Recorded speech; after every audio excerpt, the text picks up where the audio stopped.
What's going on, Fins faithful? I hope you like the background, the Dolphin hat, the logo, the good logo, in the Dolphin hat. Welcome. As you can't see, it's our Christmas special, our Fins faithful holiday party here. Now listen, I wish we were coming here tonight in a little better mood from the football side of things, because after yesterday's humiliating loss, there's no sugarcoating anything. This was just bad football yesterday, and tonight we're going to be a little bit of the Grinch in the beginning here. We're going to explain why Mike has to go. Why not? We're not waiting for next year. Let's see how this plays out. Now we'll break down why this loss confirmed what a lot of us have been thinking and been saying for a while now, and why this team absolutely is going nowhere under this current direction and regime. But also it's the holidays, so we're not letting the Dolphins completely ruin the vibes tonight, because this is also about the community. We're excited to be finally doing this. We got our holiday giveaway, the 2 books we're giving out. Armando Salguero's book, 100 Things Dolphin Fans Should Know Before They Die, and then Dave Hyde's book, Still Perfect, The Untold Story of the 1972 Miami Dolphins. 2 winners today. We're going to give those out live. At the end here, we're going to have the little spin wheel thingamajig if it works, so stick around. You might actually leave here with a better chance with the Christmas gift than what the Dolphins have given us so far. So not all doom and gloom. We got games, we got laughs, and we also got our Christmas movie draft. And trust me, this is probably going to get way more intense than it needs to be. With myself, you put a draft board and a draft in front of me, and a lot of these guys I got on with me today. So grab a drink. I got mine. Pull up a chair. Get comfortable, Dolphins fans. You're in the right place tonight. Let's get into it. So let me introduce my beautiful panel. We have, obviously, Bobby down there from the Dive Bar Podcast, Tranquilo Sports, among other things coming. My co-host and co-pilot, Jason Sardi, as always, and the first couple of the Miami Dolphins. Some of my favorite people, Lou and Ash, 305 Sports Babe, the 305 Sports Travel, Sports Show. They got everything going on. And Finn Sammy should be joining us here in a minute. Good evening, people. How you doing, my people? How are you? How's everybody doing tonight? Merry Christmas, everybody, and yippee-ki-yay to one and all. Yeah, no victory Monday on our part, but the show goes on, and it's the holidays, so you know what? They can ruin our Sunday, but they're not ruin our Christmas. Nope. Yep, even though they've given us a lump of coal all year long, we got to look at whatever's in the bag and be thankful for all of us, at least. Me and Lou got the memo.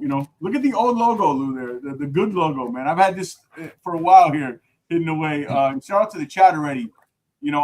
Jorge's in the house, Big O's, Jordan Murray, everybody's in the house already early. Thank you, guys. Make sure you give it a thumbs up and a like here and subscribe to the channel. All right, I want to start. I guess we got to start. I said we got to be a little bit of the Grinch here in the beginning. The mood will slowly build in progress the vibe to good, positive holiday vibes. All right, I want to start with, Jason and I, we talked yesterday on the post game. We haven't got Lou and Bobby's thoughts. We'll start with you, Lou and Ash. You guys were at the game. Your thoughts on the game? Quinn Ewers' first start, just your general thoughts kind of on yesterday's game and kind of what it means. Yeah, so we obviously had a quick turnaround. We came from Pittsburgh. We got back Tuesday late night, came back sick, not just from the loss, the cold weather and stuff. So we ended up coming late to the game. And but we were excited, right? We were excited to see Quinn Ewers. We're like, how much worse could it get? We were all for it. We knew Richmond Webb was in town. So going into it, we were excited. We thought maybe, nothing to lose. What do we got? Yeah, not just Richmond Webb. It was they were celebrating the 60th anniversary of the Dolphins, and so everybody was there. When you roll out, Larry Zonka, who now is walking with a cane these days. That's how long ago it's been since we were that dominant and good. And Bob Greasy were the co-captains. To have all those guys, all those stars, the greatest Dolphins of all times in their aqua jackets, wearing the logo, the original uniforms and logo. The Enzos were painted. The beautiful logo at the 50-yard line midfield, and to just lay an egg in that type of spot just really hurt to watch that. Bobby. Yeah, I mean, the field was beautiful. I know George keeps acting like his old logo is better, but it's still Dolphins, bro. Get over yourself. There's nothing good about nothing right now, okay? Way to try to spin on it. Here we go. Just wait till we get to the draft, Christmas draft part. Bobby's already started. Anyways, I don't want to get too crazy. I also got to talk about this again tomorrow night, as I'm sure Lou and Ashley got to talk about it later. So I'm not going to go too crazy. I didn't expect much Sunday. So, like, to me, it wasn't that heartbreaking because I am not wanting to win, and I didn't expect to win. It's all about evaluation, including Mike McDaniel, the rest of the way. So, to me, not that heartbreaking. I mean, they put up a good fight. First half looked about as good as any football we've seen this year. And then second half, they did what they should have done. Tanked. So, not that bad of a Sunday for me, to be honest.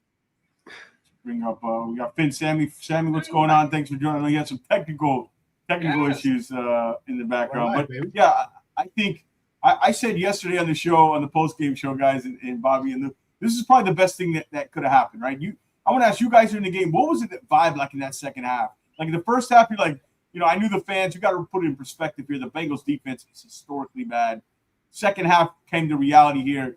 But like that second half, it must the winds just came out of that building, and was there a lot of booing and stuff like that? It was deflating. It was a lot of booing. It wasn't the same team that was from the first half, and on top of it, the Bengals fans that showed up, like you really heard them in the second half. So you take all that into equation, and we just sat there and just watched the clock go down and down and down, and it was just miserable, especially going into that fourth. Yeah, no, the Bengals fans were there. 81 degrees at kickoff. I'm sure that, regardless of the record, a lot of them had booked this trip as soon as that schedule came out. Nice trip in sunny Miami in December for Cincinnati Bengal fans. Well, that they was flexed it. Originally, they thought it was going to be a night game. No, I know, but still a December game, get out of Cincinnati and get into the warm weather of Miami. So there was a lot of Bengals fans there. But yes, there was a lot of booing as well, myself included. You were so loud. It was very frustrating. It was so Oh, loud. that was you? That was you? Oh, That was me. You heard him. You heard me all the way on TV. Again with these. That was him. Again, coming out of the locker room, can't make the adjustments and get destroyed in the second half, specifically that third quarter. It was an even game. It was 17-14, but statistic-wise, an even game going into the third, and then just the rails fall off, and it was really tough to take. Not surprising, as Bobby said, but tough to watch that live. Oh yeah, and a lot of the same stuff we've seen. I tweeted out 24-14. I go, let's see what Mike does, because we always had this argument, Curtis and I. It's like he panics when he's up 10. You're only down 10. You have a defense that is last in the league in rushing, gives up 5.3 yards per carry, and your running back is your best player in your team, and you just had a 48-yard touchdown run. Maybe try to do that 3 times in a row, cut the lead to 3. Maybe the story changes. Probably not, because I think eventually everything kind of caught up. It was a nice first half for yours, but usually for rookie quarterbacks, everything starts to catch up there. But again, you saw what he does, and I mentioned, I keep going back to Jason. You don't know how happy I am. I did those 6 questions. It makes me look like a genius now. I did 6 questions in the show. Sammy probably knows too. None of them had to do with Tua. Why Mike McDaniel shouldn't be back. And we get conflicting reports today now, right? Adam Schefter. We had Ian Rappaport yesterday, which sent me into a frenzy, saying that it looks like he's expected back. You never know who's pushing the agenda. But then today, Schefter goes, yeah, I hold off on that. I'm not sure.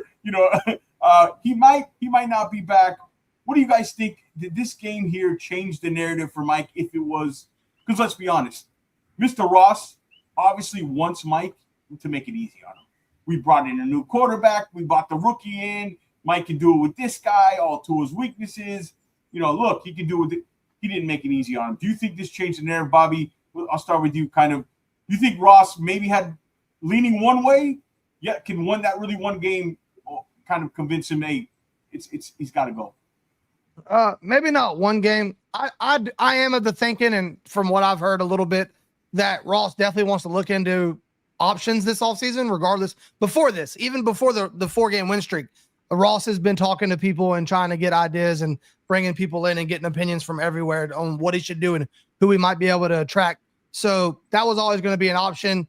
Ross is like that, though. You put a shiny toy in front of his face and he goes running this way. It just is what it is. So I don't know if so much that game changed much. Like I said, I don't want to be a hypocrite to my own opinion either, because I didn't think it changed much for me.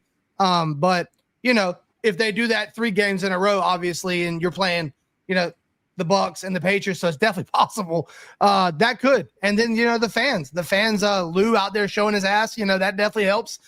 So And you say it, I mean, it really does. I think it finally is getting a hold of Ross's ear, and he's tired of it. And, the airplane's flying over and all this stuff. And they surprised me 2 out of 3 already this year with the Greer midseason, Tua benching. So anything is possible at this point. I don't think much is off the table. Lou, did you, I would love when he has those binoculars on, just go, if you can get access, just boo so loud in his ear that it might generate. I'll go to, let me go to Jason here. You've kind of had a day to think about this, right? We were on post game. I believe you had to go a little bit early that day. Anything reflecting 24 hours of this Monday aftermath here, this Miami Dolphins aftermath / Christmas special. feeds into your Die Hard theme, right? You should appreciate the thumbnail. That was a Die Hard play, if anybody doesn't know. All right, so Jason, what do you think of today's reports? Is this a surprise, or do you kind of think it was just yesterday, or those reports yesterday were kind of somebody pushing their own agenda? Listen, even when the reports came out yesterday, you got to understand where a lot of reports come from. Is it the agent of Mike McDaniel? Is it the team? Ian Rappaport is one of the best in the business, but he might have heard from the agent, it's looking like he's going to come back. Now, even when that was coming on out, I was saying to myself, let's pump the brakes. Let's evaluate this game. Bobby, you mentioned that, this is an evaluation game, not just for Quinn Ewers, but for Mike McDaniel still, for Anthony Weaver still. This is an evaluation period to end the year. And what I'm evaluating is the same mistakes over and over again. And I'm not necessarily upset that we lost. I'm upset on how we lost once again by coming out in the third quarter. I'll say until I'm blue in the face.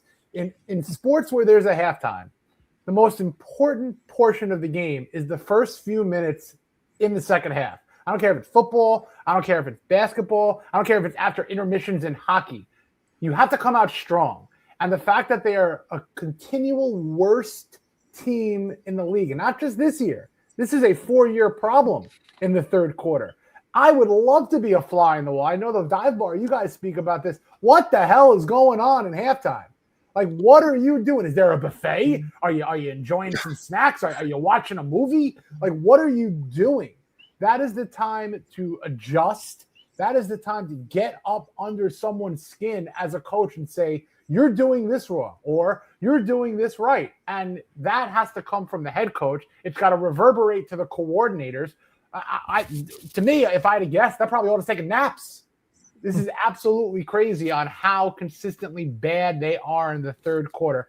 And teams the last 2 weeks have come on out like juggernauts, and Miami has fallen extremely flat. So with that said, it's a theme of the same mistakes that Mike McDaniel keeps on making. So I'm curious to see, when Black Monday hits, who is going to be on the market, what names might be floating around, because no one's going to convince me now that when there is a market, that Mike's the best option. Now, I'm not saying I dislike Mike and I want him fired. I want a better option. I know it's the same thing with nicer wording, but I'm also in the belief that there are some people in the NFL, we've seen it very recently, Brian Flores, who are just damn good coordinators. And that's where they might have a better path, even if it's 3, 4, 5 years, and then they get another opportunity.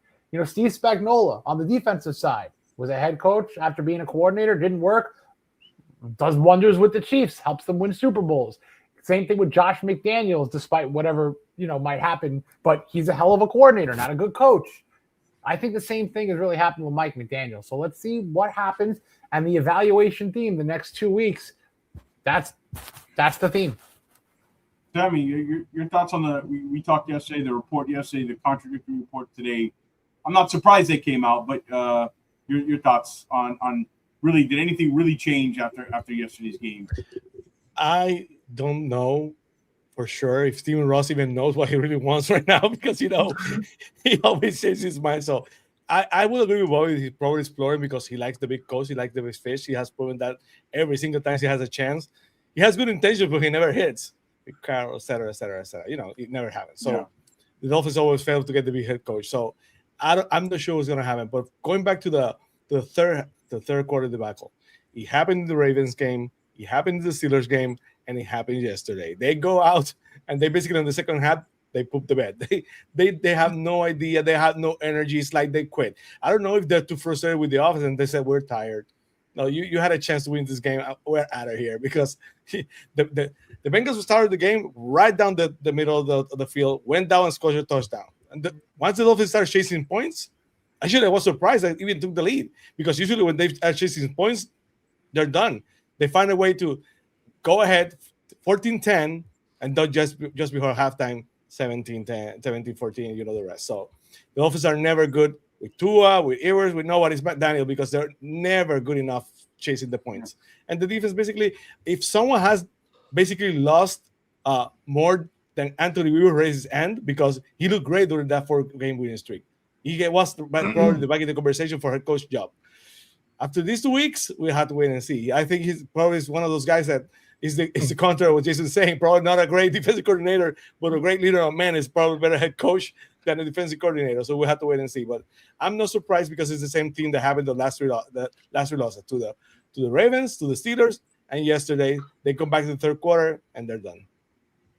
Yeah, and I agree with all you guys' points because, like I said earlier, I think this was the best kind of thing to happen. But you know what the problem is that this still, if it did go to Ross's desk, and they still felt like they needed to make more time to make a decision, that 90% of the fan base already know, or probably closer to 100, already sees clearly, because it's amazing because he proved once again that changing quarterback's not going to fix the issue. Of course, you get a franchise quarterback. I mean, yeah, but realistically, what's available right next year? Bridge quarterback. We'll talk a little bit about the draft quarterbacks, but I already knew this was going to be the result, like leading up to the game. Like I said, I asked those questions on the other show, and none of them had to do with Tua. I was pretty confident about that. This just is about this. This isn't just about Tua. This is about leadership. This is about game management. This is about in-game adjustments. This is about, like you guys said, we watched another third quarter collapse. Another game where the Dolphins came out flat after halftime. Another game where McDaniel abandons the run when the team just falls behind. Not by an extraordinary amount, by 7 to 10 points. Something we've seen over and over and over again. And it's not just a roster issue, it's a head coach issue. And the most important thing, and this could lead in some more questions, is probably the most important factor of all is if you keep McDaniel, you're not just committing to him, you're limiting the ceiling and the future of this organization. You're telling the top GM guys, Jason's favorite guy, Alec Hallaby from the Eagles, and the serious football czars out there, that real change isn't truly on the table. You take this job, you're inheriting the coach, and that matters the most to them, because if you truly, I think, you want to reset this franchise, you can't have commit anymore. It's over. You can't say we want accountability, we want sustainability, and then while keeping the coach and making the same things over and again. To me, it didn't hurt his case yesterday's game. It defined the case for me. Lou, Ash, your thoughts? Well, I went long. I'm sorry about that. No, it's quick, and I'll make my point quick because I know Lou has his hand raised like he's in school. It's inevitable that this guy is not supposed to be our head coach. He's not built for it. I like what Jason said, how, if he's an offensive coordinator, that maybe that's what he's supposed to do. I can't imagine any other team taking a shot on him even after this. They would be nuts to do so if they just look at what he's done here, from clock management to just the whole culture, what he has. It would be shocking if another team picked him up as a head coach, right? No accountability, just no leadership. I do want to add that when we were in Pittsburgh, the Steelers fans, like 95% of them, want Mike Tomlin's head on a swivel. Like, they are over him. Bring him here. That's exactly the response that Lou and I had for every one of them. We'll take him. I'm like, please, I will put him in my luggage. We will take him in a heartbeat. And I'm just thinking, like, these Steelers fans, they think they got it so bad with Mike Tomlin. Look at Mike Tomlin's resume with the Steelers. I mean, it's been good, right? And I feel like a guy like that, you need a veteran coach to come here and really clean this up. You can't take a shot on a guy who may be an offensive coordinator and try to rebuild this. You need a veteran coach at this point to rebuild this. And a guy like Mike Tomlin, we would love him down here. Yeah, and that with regards to the report earlier today with Schefter, It was a sense of relief for me, because I think it's been time. And yesterday, I know it's the Bengals, who, by the way, the record is not as bad as who they are because they have Joe Burrow, right? Yeah. So, but to me, and of course we listen to the post-game show here, best post-game show in the biz, but I listened to Mike McDaniel's press conference afterwards, and all you have to do is listen to that press conference. And at this point, it's not even about the it's not about that anymore. It's about what he said yesterday, which basically is, he said, I'm really pissed and angry that this third quarter situation keeps happening, and I want to make it stop. And you're in week 16, going to your final 2 games of the season, and you're trying to figure out how to make these third quarter problems stop. It's too late at this point. You're in year 4. You're in year 4 with 2 games left in year 4, and this is what you want to figure out in this point of the season. It's just it is. He pointed his finger at himself. He looked at himself in the mirror and outed himself. He pretty much said, "I can't figure it out." And you cannot have that as a response from your head coach. He's got to be a leader. If he doesn't know the answers, fake the answers. But don't come out there and basically say, hey, I'm really upset that we can't stop this from happening anymore. I was at a loss for words. You were so angry. Like we were leaving the yellow lot, and he's like almost crashing the car based on what Mike McDaniel said. Just get us to Target, please. Like, get us there. We have to go Christmas shopping. It's, it was so bad. It was frustrating. One thing I just want to throw out real quick, and I'm not bashing Mike McDaniel. I'm just bringing the realism of this. When he was in San Francisco, he was a run game coordinator for 4 seasons, and then he became the offensive coordinator. But was he calling the plays? No, Kyle Shanahan was calling the plays through his scheming. You know, so when you elevated him to head coach, you're basically asking him to take like a double leapfrog up to that responsibility. So now with him being a lone play caller with his own scheme and operating an entire football team, I think it's getting the best of him. So you know what? Does he go to another team and become an offensive coordinator if the Dolphins don't retain him? Maybe. Does he go back to Kyle and become his guru or whisperer while Kyle still calls the play? That would tell me everything that we need to know. You know what I mean? And I do wish him success. If someone just taps me on the shoulder and some ghost of Christmas future, little preview to the movies here. And all right, and says that look, he's gonna I'm letting y'all know that's Chase's bag right here. I'm gonna be in my bag during this draft. Right? I already got my top 2 picks on lockdown, and no one's taking them. Trust me. But anyway, I would love it. I want success of this team, but I'm not blind or deaf to what I see and hear. So if it's got to be another direction, sure. Look, for a year or 2, I was hoping and praying that Ryan Tannehill was the guy. Didn't take too long to jump off that ship, and we just had to deal with the leakiness and the water being just spilled out of it. Right now, we're here with a GM gone, a quarterback gone. No, not Jordan. I'll teaser. Die Hard 2, different category. Die Hard 1. The phone's off the hook for the number 1 pick, folks. But anyway, I don't think it's going to happen where Mike just magically fixes his problems because you're in year 4. It hasn't happened yet. It's beyond the third quarter. It's the timeout usage. It's the continual weird penalties that happen. It might not be the amount, but it's always the same kind of penalties. It's just weird what always continues to happen with this team. The challenges, the not being able to get prepared, the losing streaks that always happen. This guy's had 4, 3, 5 game losing streaks in every single year, multiple times. So to me, if you're bringing in a new guy, a new girl, a new GM, whoever it is, the car's got to be bare. They can't come into someone riding shotgun. This coordinator's staying. This coordinator is here. This quarterback is staying. This person is staying. No, I think that's what we've been doing for the last half a decade, and it hasn't worked. Yeah, I agree. And shout out to the chat because a lot of you guys stay tuned until the end of the show because I see a lot of names that are in the hat to win the Lou. You're in there. Lou's been a supporter of this show. Lou's in the hat. We got to play about 18 to 20. We're going to spin the wheel. I bought him that one. I got the book. I got it. So, I bought him that one. You don't have one. So we also have this one to give away. You don't have that one. Okay. Keep you in that one. All right. So tell me what it looks like here. I'll go to Bobby. What does it look like? What does it look like if McDaniel does come back? What does it look like? Because you're going to be worse, right? We all agree this roster is going to be worse. It's going to be thinner, younger. You're going to be in cap hell. I said it yesterday. So he wins 5 games, he can survive. Or like Curtis said, I mean, you need somebody to be the bridge coach.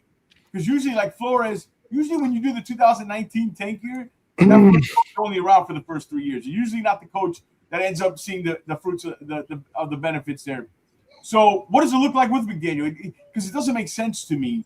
What bringing him back? You win 5 games, so he can still stay again. Is it just like maybe it's the bridge situation? That's kind of how they're thinking about it. Is that a possibility? Yeah, I mean, Jason kind of talked about it earlier. Right now, there's no one better than Mike, like available technically. Technically, there's not really worth bringing him into tank. Like that's not going to happen. So like, yeah, the right name comes up, available or has interest in the job. Sure, you might talk about it, but yeah, what are you doing? Just going to get your dream guy and hoping he's going to be okay with a tank? Yeah. Like you might as well just run it back. And honestly, Ewers is the perfect 17 game, run it however it ends up being. We won't say tank, but tank. He's the perfect quarterback for that. So you let him have Ewers. You take this draft coming up as a trench draft like you are in the first year of an actual rebuild. And you hope that, things don't fall into place. You don't win too many games, and then you can go get your guy in a dream scenario. Some of that dead cap's gone. Some of those contracts are leaving, and you have a lot of assets. That's the only reason. When Curtis told me that on the Countdown to Game Day show, I'm like, that makes a lot of sense. Sammy, what does it look like for you? Their reasoning bringing him back next year, do you think it's that reason? Just, hey, we're going to be bad. Let him just stick around one more year. Who knows what happens? Maybe something surprising happens. He works out with a quarterback they draft or a bridge quarterback. How do you see it if they do bring him back? What would be the plan? Sean Payton took the Denver team, and that was bad. And the problem is, but let's say this way. There's no way this next year's team is going to be better than this team. No. There's no way. So what if McDaniel comes back and he does well? You're going to fire them then? Better than this year? The team looks better? No, if you're going to do it, you do it now. There's no way. And the Dolphins have done this year something that I think Jason and I talked about it in the show before. They did some things that we didn't expect them to do. They fired Greer in season because they didn't wait to the end of the season. You usually don't fire the GM during the season. You fire the coach. So he fired exactly, but he fired in season. That's what makes it. He would have fired him after the season. Would have been okay, but he fired in season. Yeah. Then he removed people who've been with the team since the Wanstead era, and then they sat Tua, who fans have been glad for sitting Tua this season has been horrendous, but they actually do it. You've done a half of the things you need to do. All you had to do next is fire McDaniel and basically get a new coach, and you get a fresh start. Rip it off completely. You just started. You did the most difficult part. You finally got rid of Greer, and you're probably going to get rid of Tua. Bring the head coach this year. Start your team to build the field from scratch. It doesn't make any sense to bring McDaniel next year. And then what if he's a 6? It doesn't make any sense. Just rip it off, complete the job, and let's see what happens. Lou and Ash, what does it look like to you, McDaniel? What is the logic? Let's say he does come back. What do you think it looks like in It's going to be terrible, right? Like mentality-wise, I'm already getting anxiety thinking about that. Sorry. The fans are already fed up with it. So I live in the moment. And if you're already telling me it's coming back next year and it's going to be bad next year, what type of joy and excitement does that bring the team? Yeah. That doesn't bring joy to the players, doesn't bring joy to the fans. So it's nothing to look forward to. The morale is going to go down. Team spirit's going to go down. Attendance will probably go down. Not that, Ross really cares about that because he has other ventures that he makes money for.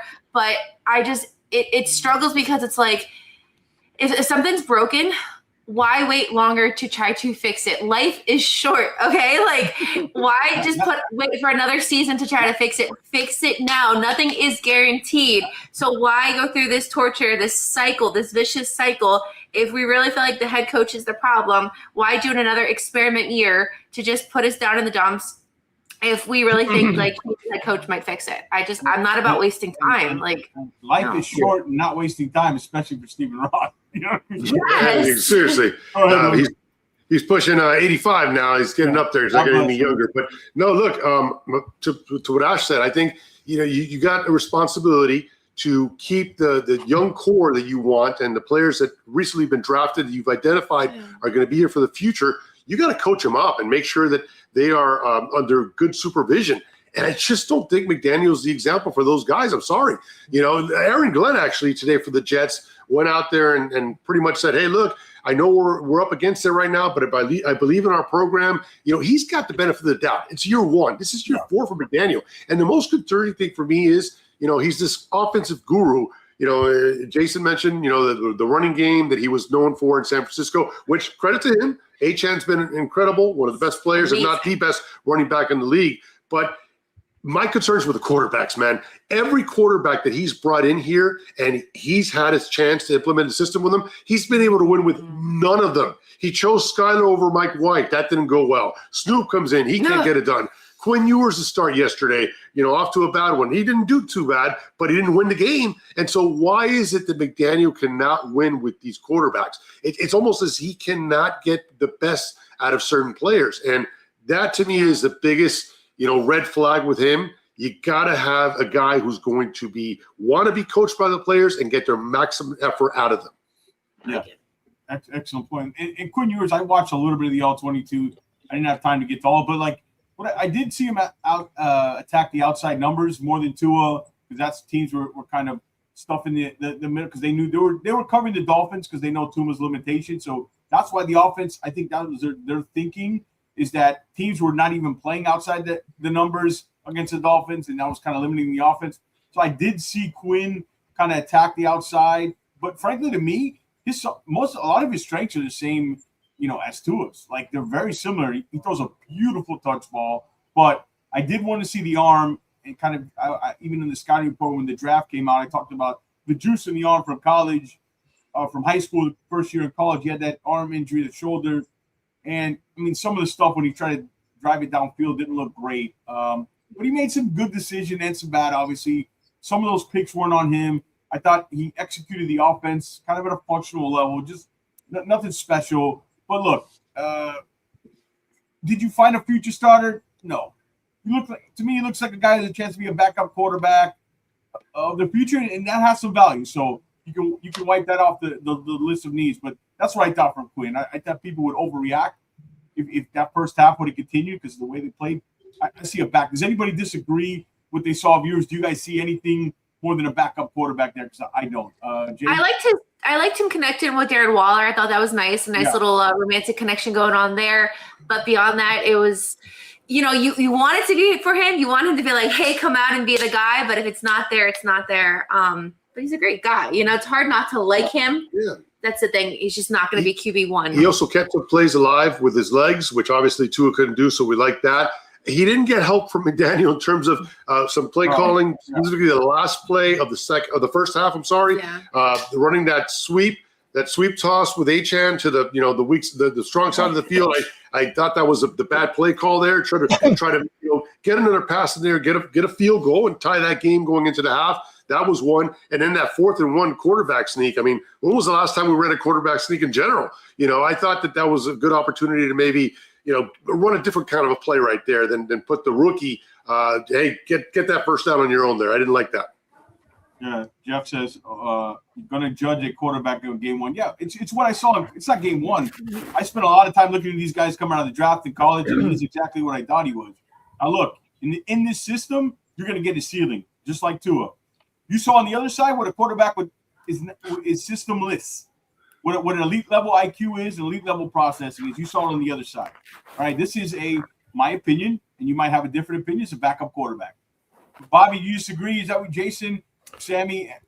Maybe I'm in the wrong here, Jeff. You're obviously a big judgment means definitive answer, or we're not locking him in jail and saying he's not going to be a starter ever. We could evaluate what we saw from one game. And then you could look at the fact, and this is with all due respect, 7th round draft pick, comes on in, plays okay in the first half, but obviously there are things that are beyond his control. What do I think he is at this moment? I think he's a heck of a backup quarterback to go into next year to fight for a job if they're bringing in a Malik Willis, if they're bringing in a bridge veteran, if they're going to draft a guy in the 2nd, 3rd, 5th round, whatever. I don't think he is ceilinged at a second string quarterback. But going back to when we were talking about Bobby, when he was drafted, when you were on our draft shows, I said right away, I would love for him to leapfrog Zach Wilson to be the backup.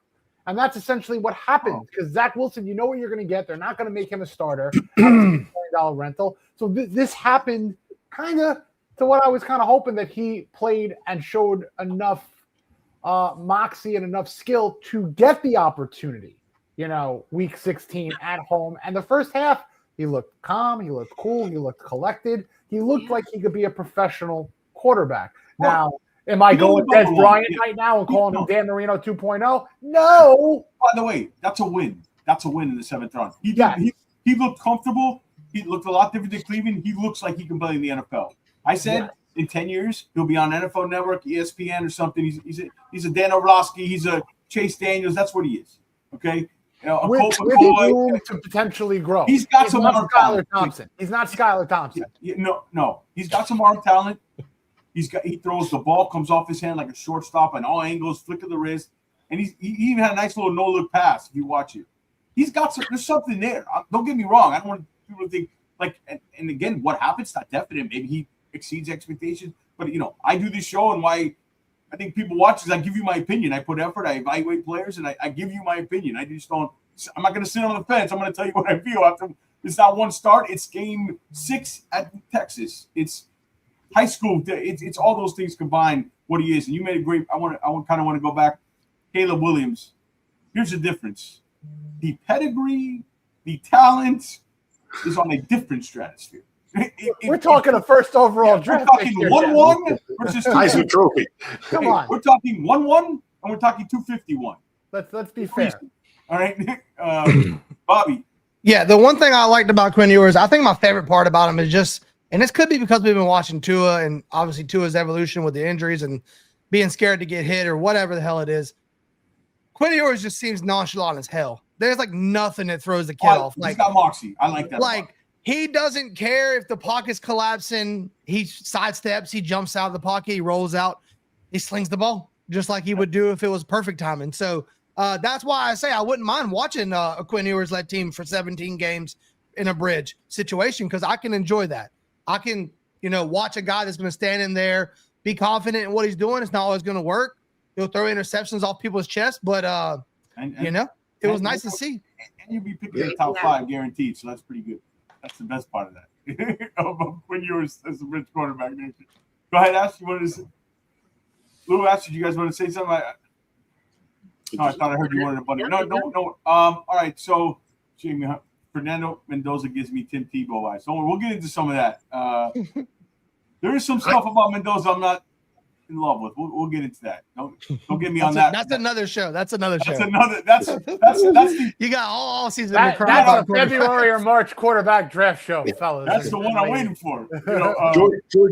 George, I will say that with Quinn Ewers, we're going to learn a whole hell of a lot here in these next 2 games because the Bucs are fighting for their playoff lives, and the Patriots are going to be playing for the division and possibly the number 1 overall seed. That's so wild. So he's going to really.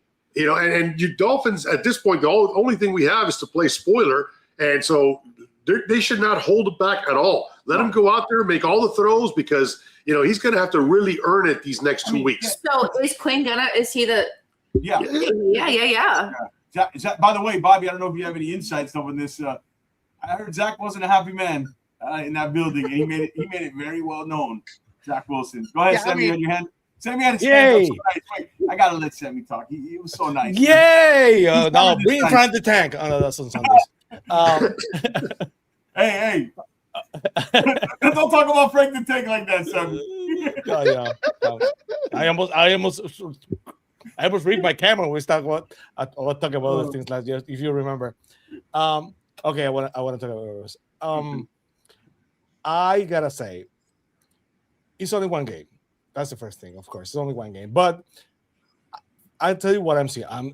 You have much better than you do much work than me for the draft and everything. But for what I saw to the naked eye, to the amateur eye, I saw a quarterback with a good arm.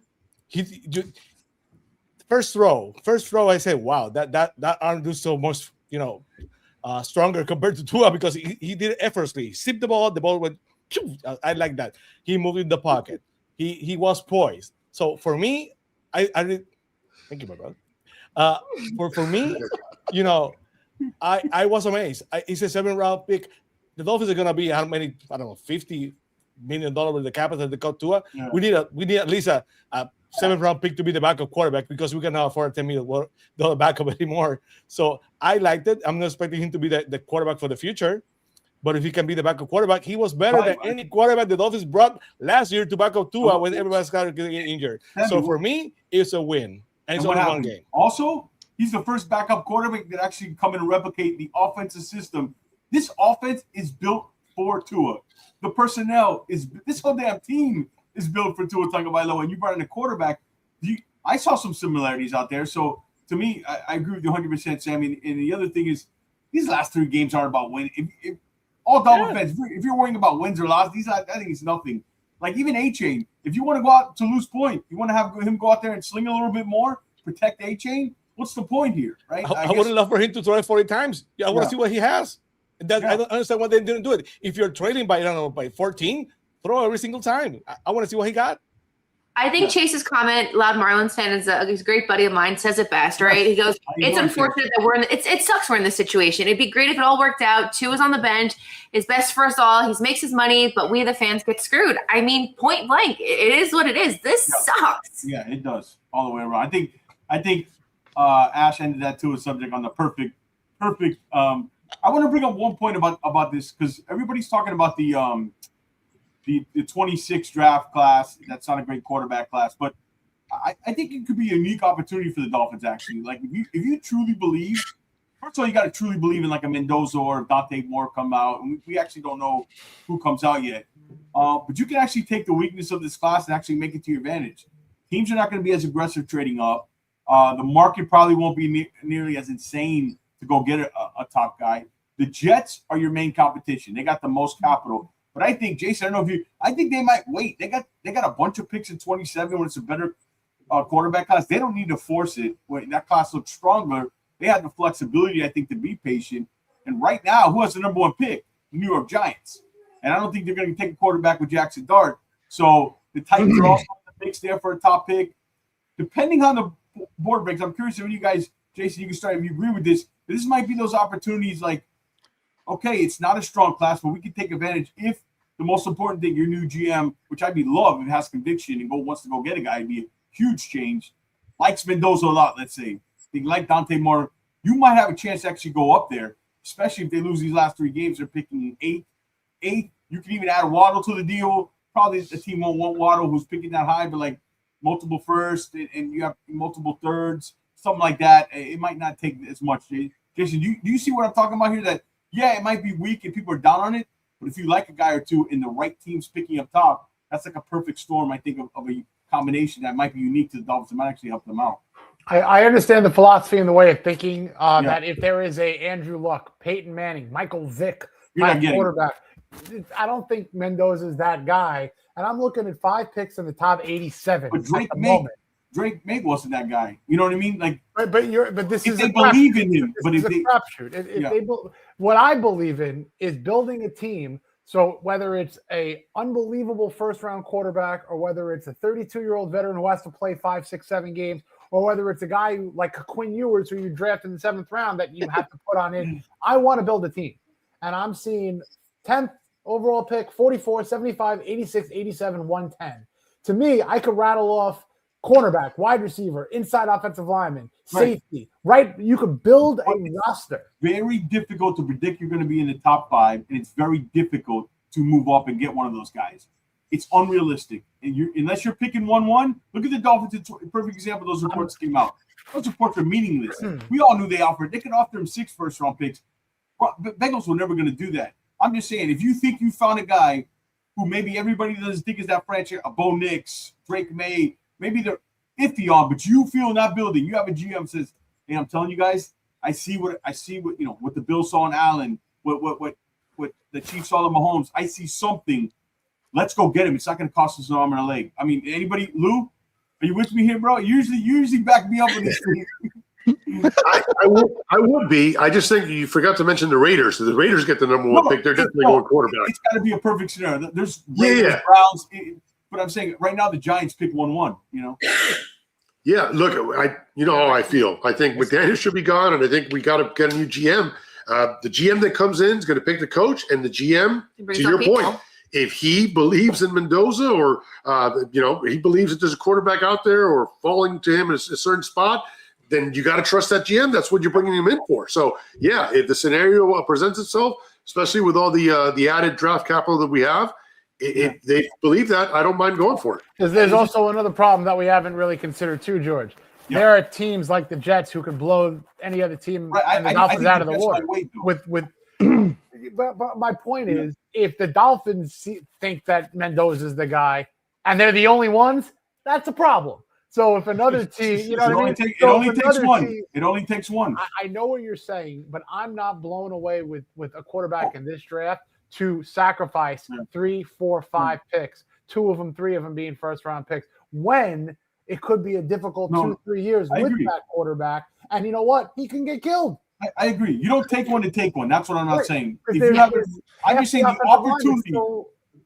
If it's a quarterback at the top of the draft, you're not picking the top 1 or 2. You got like a 3% chance to go get it. You might have a 30% chance. I'm saying it might present an opportunity if you have that opportunity, because it's hard.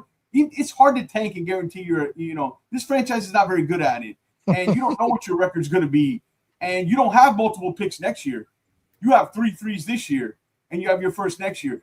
I'm just saying if you think he has a chance, I'm just saying the opportunity might be more obtainable. If I think next year is probably a better quarterback, but only one team's going to get him. That's just my point. I get what you're saying, Jason, and I agree with almost what you're saying. I'm just saying the opportunity chance might be a little bit easier. I think that I would almost eliminate us going to get a quarterback this year. Like, that's out of the question, I feel. One, because it's not just that do the Jets want a quarterback or not. It's simple as this.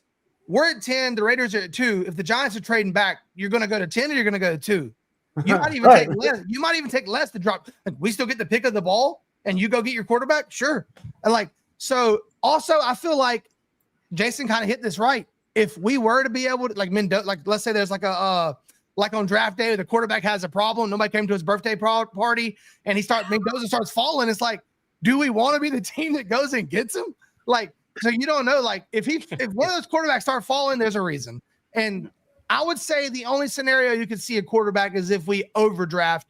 But let's say, look, people thought Mahomes was overdrafted. So you might hit these guys that are overdrafted. That would be the way. If you have conviction about a guy and you're sitting there, you take them. That would be the only way I could see us doing a quarterback thing. I don't believe quarterbacks on the board. You know what I would like? If they have that 10th overall pick and you get best player available. Could be a safety, could be an offensive tackle, whatever your best player available is. And then all of a sudden, you're looking at that late first round, early second round. You move 44, 86, 110 up to get Mateer. You know, okay. You're having conviction, George, you want, but you didn't cut off your nose to spite your face. And that's what I think moving from 10 to 1, 10 to 2 would be, because you need to pay a hell of a lot of money. I want Taylor. You give me Mensah out of Duke, or you give me Taylor Green on Arkansas. Don't get me going on the draft stuff, Jason. Yeah, I would say you really want to more. I believe the Duke guy's going back. I don't know why he wants to go back to Duke. Right now, I'm banging the table. Taylor Green, Arkansas quarterback, perfect project. He looks the part. He physically can match up with the Allens and these. I think if he played at a bigger school, and again, I'm going to get more into that stuff when the season's over. But from what I've seen, I like it. And one other thing too, just to mention, and one other thing real quick. So now I got the GM hat on. Now I'm feeling. Yeah, George got me ready to fight too. But hey, come on the ring, baby! I got a lot of room for that. Come on. Like you guys are saying, if some of these quarterbacks are staying in school, and there's 3, 4, 5 quarterbacks that could be very good first round picks in 2027, I'm trading back. I'm trading that 10 back to the team. I'm trading back to pick up more 2027 capital on top of getting some later picks in the 2026 draft. So you're still filling out your roster, but you're setting yourself up with those middle picks to go with your first overall pick next year to move up and go get your guy when you've already made 6, 7 draft picks in 2026 that are helping to build your team. Yeah, I think waiting until 10 to see who falls to. Sorry, Ashley, you can go if you want to go. No, go ahead. Mike's just about to draft. No, go. Yeah, for sure. I mean, People get over talked on this show. There's so many people. I get it. So last thing I'll say, I just think that, damn it. Now I got to think about it. If we're going to stay at 10, we're going to stay at 10 and hope somebody falls back. Let's hope somebody gets aggressive. They take the quarterbacks, whatever. Tackles are going to go right. You're going to get those 2 tackles probably before us. So I think you either sit there and hope a guy that's not supposed to fall, Minka Fitzpatrick, falls to you like Caleb Downs. And that would be my other plot twist. I'd move up a few. I would move up to 7-6 for Caleb Downs. That's the kind of guy I would go get. That's a bona fide 10-year starter in this league, and those guys are not easy to come by. Go ahead, Ash. No, I was going to say, so the draft in Pittsburgh, we were just there. I love that you took a picture by that thing. I was going to ask you guys. Wanted to just plug, I've never been to a draft. I don't know if you guys have ever been to a draft live. I'm dying to go. So the city of Pittsburgh, they are doing such a tremendous job already, like transforming everything. So if you guys could get to the draft this year, I'm like a firsthand witness what we saw. Like it is really like the airport and everything, like the stadium. They're doing a heck of a job getting ready for that draft in April. So if you guys or anybody in the chat can get to that draft, I promise you the Dolphins may not do anything great, but you will have a great time in Pittsburgh. Yeah. I was at the Cleveland draft right after COVID. So it was a little bit of a crazy show with, some people were allowed into this area if you had your card or whatever. Obviously, I'm a paranoid freak, so I was vaccinated, so I had my card. I got in anywhere I wanted to go. But it was really one of the greatest football experiences of my life. So if you have a chance to go to a draft, I was lucky enough to see 2 first-round draft picks in Waddle and Jalen Phillips. You got to go. You have to go. Phenomenal. Yeah, I definitely got to make it. I go to Pittsburgh. They try out of the first round, so I'm saying. Remember Big E? I felt so bad for Big E when he announced the pick, and they kept trading. I was like, "Oh, Oh man! Oh man! But how cool!" When Big E announced that pick, he was like a sermon. He was rapping that pick. He was going nuts. He was awesome on that. Wasn't it a running? I couldn't see it was a running back. You're on Dokes. Yeah, Dokes. Back Texas Tech, no? You got Dokes. Yeah, he announced Dokes. Oh man, Cincinnati, right? Cincinnati. Cincinnati. Yeah, I thought it was Tech. Why did I say Texas Tech? Red and black. Same call. You're okay. Yeah. Appreciate it. Hit that thumbs up, subscribe button. All right. So, what do you say? Are you ready for a game or two? Yes, I thought I had to check my calendar. I thought it was March or something because where am I? What am I doing here? One more thing about the draft. No, I'm just kidding. Don't do that to him. Jason, I'm kidding. Jason, to your point, I agree. I think my point, and I'm ending on this, was that the opportunity cost to go get if a guy you feel at the top of the draft, not the second. I agree. BPA. As many of those in the building, figure it out later. I'm just saying the opportunity cost might be there. The combination of the pick. Yes, you have other teams. A lot could happen in the Senior Bowl. A lot could happen in the evaluation process. I mean, look at Baker Mayfield, who shot up, during that whole draft process. People were thinking the Dolphins were going to get him at 17, 18 that year, but he became the number 1 overall draft pick. Things happen. We'll see. All right. So let's go here. This is a little fun, everybody. We got a couple games. Here's the first one. We did something Thanksgiving similar to this one. Similar to this one in Thanksgiving we had. So this is basically, Lou and Ash, I don't think you were here on the Thanksgiving special. On the bottom is a bunch of Christmas gifts, the top Dolphin players. Now our job, we did Thanksgiving food if this Thanksgiving food was a player. So if Jordan Brooks would be this present, basically, and we'll go around the room and see who can kind of Jason, I'll let you go first because you're really usually good at this. Or I'll go first. Okay. I'll go first. Because I say Bobby go first. I get the nod. Jason go first. I'm gonna go first. I'm gonna go safe and easy here. Patrick Paul. It's not the prettiest thing. They don't get all the glory, but the robe, they're there to protect you in the cold. So Patrick Paul to protect you is the robe. Who wants to go next? Who's the brave one? And chat, play along, please. I'm going after that. I'm going after Ashley. Go, Ashley. Okay, I'm gonna say. Quinn, yours is a box of chocolate because we don't know what we're truly getting yet. Oh. And right? I like it. Okay. Right. So we're excited. We all like chocolate, right? I mean, and we just don't know what's the next bite we're gonna have. So here's a box of chocolate, white chocolate. You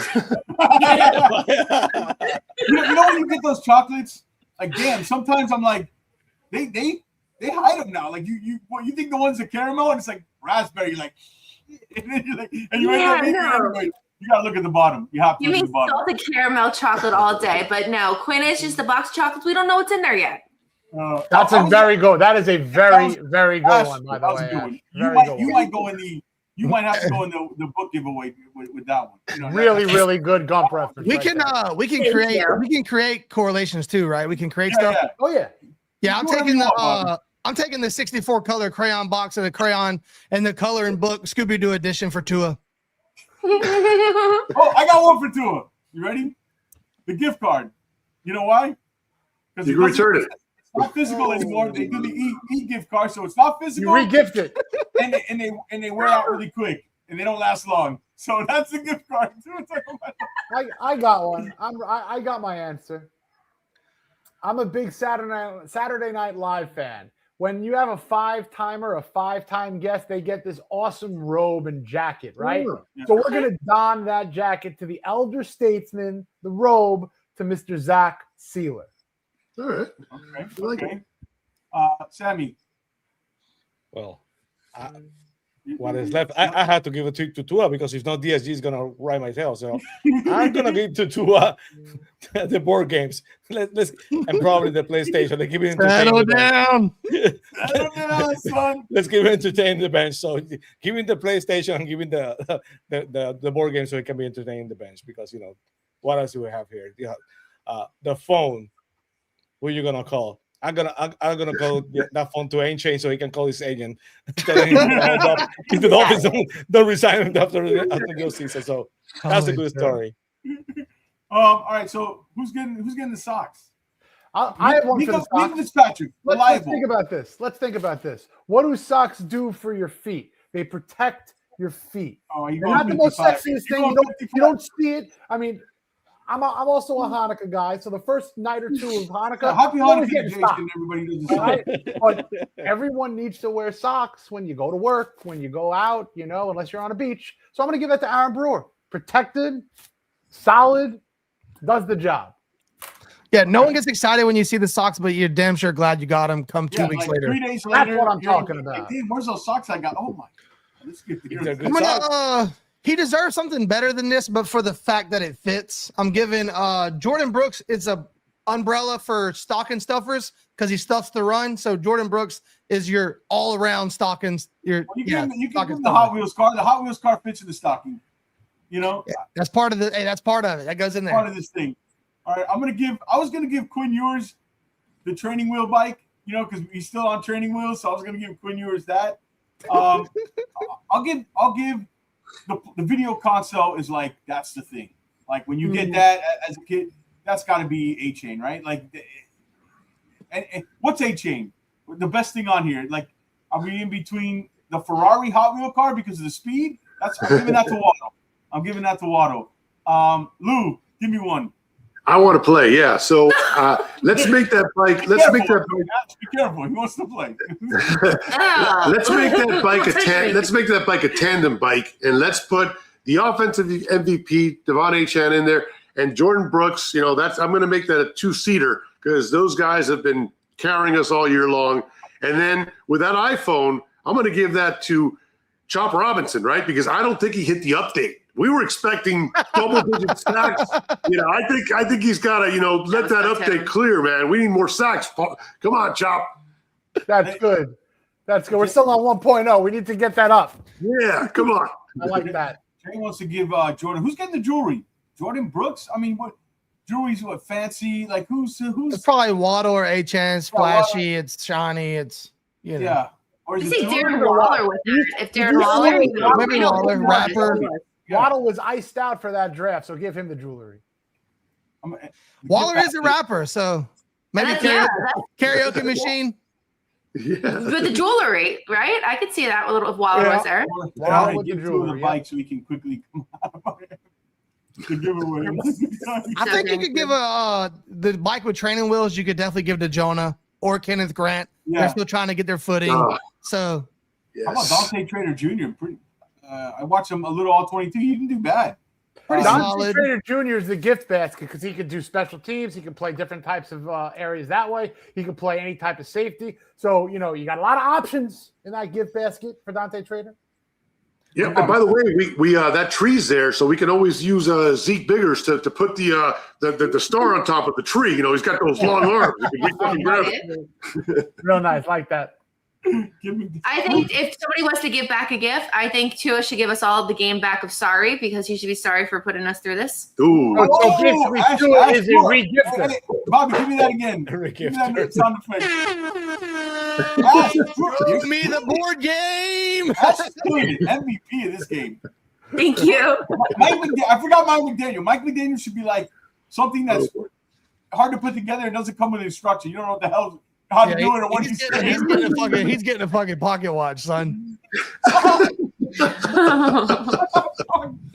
He needs to work on time management. Oh my goodness. Nice. Well done. Well done on that. This is so bad. I think Chop is like, I think Lou had it with the chop with the phone. Yeah, That's great. That was a good one. I forgot that was good, Lou. yeah, that was good. They're coming strong in this I'm trying game. to think of something else good. Zach Sealer, we gave Zach Sealer. What did you give him, Jason? The robe. He's the robe. You can give the robe. I think it's a protecting thing. I can give it to Brewer or Paul. And in my head, I really thought Siller was the obvious socks and underwear guy. Yeah, safe, rugged, protection, Just like cold. It gives you that warmth. He's like a grizzly bear too. You know what Siller gets for Christmas? The freaking flannel. Oh, he gets the flannel. The flannel. Every year you get the He gets flannel. the red and black. He gets the red and black flannel. No other color. It ain't blue and black. Christmas sweater well. Ingold. Oh, hold on. Chop saying Ingold and NWI. They get a plane ticket. That's what they get. Chop gets NWI gets a card that says Happy Holidays, and you're open up. Where's the check? Where's the money? Where's nothing else in there? Hey, Ingold gets a bike helmet, but he didn't get a bike. He's like, what the fuck is this about? It's like he turned his head looking like the defenders, the blocks he's missing this year. What's going on, dude? Anybody have anything else on this one? Or do you guys want to move on to the draft? I'll keep the Hot Wheels. No one gave it away, so I'm going to keep it. I got to give Minka something because he's been too good for us this year. I think Minka's like, one of the gifts that you really don't appreciate at the time, but I think like Minka's like a good pair of Levi's. I think once the dust settles and you have a nice pair of Levi's that are going to last and keep showing up for you, some New Balance. Or some New Balance. Some New Balance shoes. If he was white. Yeah. True. The brothers don't mess with the New Balance, George. Just like you know. I the New Balance. You know what I mean? Us heavier guys, we need the New Balance. You know what I'm saying? It's a wonder there. All right. So clearly the winner of this game is Ash, MVP of this game. Clearly. Thank you. His and her condoms. Jesus Christ, son. I didn't know this was going in this direction. Monthly subscription to Plan B. All right. So the much anticipated, the Thanksgiving draft went off the rails. Off the rails. The much anticipated. It went off the rails because you didn't do good. That's what went off the rails. I thought it was the draft great. board. This is the draft board. Now, you don't have to go by this. I've just put about 30, 40, whatever movies, 50, some amount. If you guys just need a little kind of influence. I would like to special thank my youngest brother Thomas, who's a movie. He would run through circles, so he'd be up there with Jason in the movie department here. Right. All right. So how are we going to determine the draft? It's been reported by Adam Schefter that Jason Sarney, who's been given and traded for the number one pick already. There's been reports, kind of like when we had Jake Long. Negotiations are already underway with the pick. It's been really out of who's going 1-1, but we got to decide the rest of the draft. And it's going to be like, what do you call the snake, the fantasy football where the last pick is snake. Snake. All right, so I got names in the hat besides Jason's. Nice. Well played, George. You were prepared. I was a little nervous. I sometimes know what I'm doing on here. All right. So number 2, second pick in the draft goes to Bobby Schaus. Dang. I'll keep track here. I'll keep track. Yeah, Jason, you know I'm not good at that. That's why the only reason I have you on the show is for this stuff. The only reason. I really wanted that back end a little bit, but it's all good. Third pick in Okay, the draft I'm goes trading for to Jason. Then if you don't want him, you can trade for Lou him. and I can Ash. trade number 2 for somebody. Ash, are you guys playing separate or together? Play together. Let's You go. want separate? It's okay. You play separate. No, play separate. All right, separate. We're from different generations, so we probably should be separate. And Lou's like a movie expert. We are. So I'll throw you. So you guys decide who's it going to be, Ash or Lou for third pick? Okay, I'll go. So my Okay, favorite I'll Christmas put- movie. No leapfrogging yet. It's not like Yeah. Actually trying to make first No. pick. I'll put the thing back in, and next time it comes up, that's Lou's pick. All All right. right. Okay. So third pick is Ash. Fourth pick goes to Can I? My turn. Okay. George. Me. I got the fourth pick. All right. I want to let everybody know that 2 is available for the right price. I just want to let everybody know. All right. I'm calling the commission. My fifth pick goes to Finn Sammy. Well, it's freaking time. And last pick, Lou. You got back-to-back picks going into round 2. All right, so we'll Nice. see you on Barney. Lou, I like that We got back-to-back. I me. picked them back-to-backs for the number 2 pick. Let me know, Lou. Ooh. No, I don't know about that. no trade. Let me know, no trade. Sammy. I know you want to come up, Yeah, Sammy. join in. Not this How many round. Not this how many round. rounds are we doing? 4 rounds good? Nah, we can do more than that. We got 6. We can do 5. You want to do 4 or 5? 4 is a nice round number. We'll do 4 rounds. Four And rounds, this way there's okay. 2. All right. You know- Everybody cool with Warren that? on the draft bed. So Yeah. we got myself, Bobby, Ash, George, Sammy, Lou, then Lou, Sammy, George, Ash, Bobby, myself, and then the same snake for the other 2 rounds. All right. So, and Jason's going to be writing down. Then we give Ash, Lou. We give draft grades after, and then that's fine. And in the chat will Yeah. do the grades too. I We'll want do the grades too. We're gonna after the grades, and then after this, stay around because the giveaway's coming up. Yeah. All right. Pick one. Jason Sarney. Are the rumors true? Well, you know what? I had to do a little confirmation last night. So I was Okay. going around to my sources. I was going around to my people, my movie people. And the rumor is that the second highest grossing movie director of all time, Here we go. James Cameron, Boy. called my number 1 pick the greatest action movie ever, but the greatest Christmas movie ever. Here we go. James Cameron said this, and I wanted to call the number 1 grossing movie director, but Steven Spielberg didn't return my phone call. So I'm going to listen to Mr. Cameron, and I'm going to go with his recommendation for the best Christmas movie ever, Die Hard. Boom. Oh, interesting. Next Look. pick, Bobby Schaus. You're on the clock. Go ahead. Thank you, Jason, for wasting the first pick. We got my quarterback, baby. Wait, John wait, McClane, wait. baby. Bobby, Listen. are you doing the Detroit Lions cheering after you heard the pick? The war room's going crazy. Dude, I got a franchise. I got my franchise. Oh, All right. No one wants to move up to number 2, correct? No trade. I I'm don't have the wherewithal to make all the Keep trades. picking, bro. All right.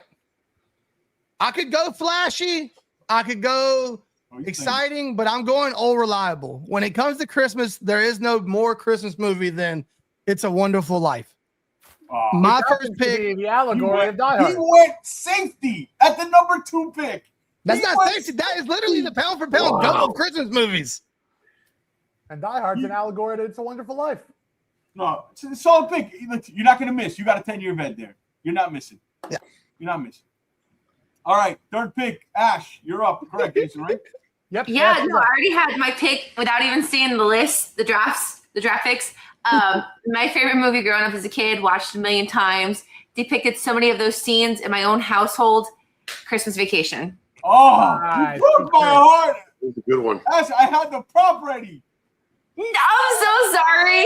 That's a good one. That's a good one. I mean, it just that's my family, all those crazy scenes, so many Yeah. great memories growing up in Jersey. Like that's my movie. Okay, so this is Solid interesting. pick. This is interesting.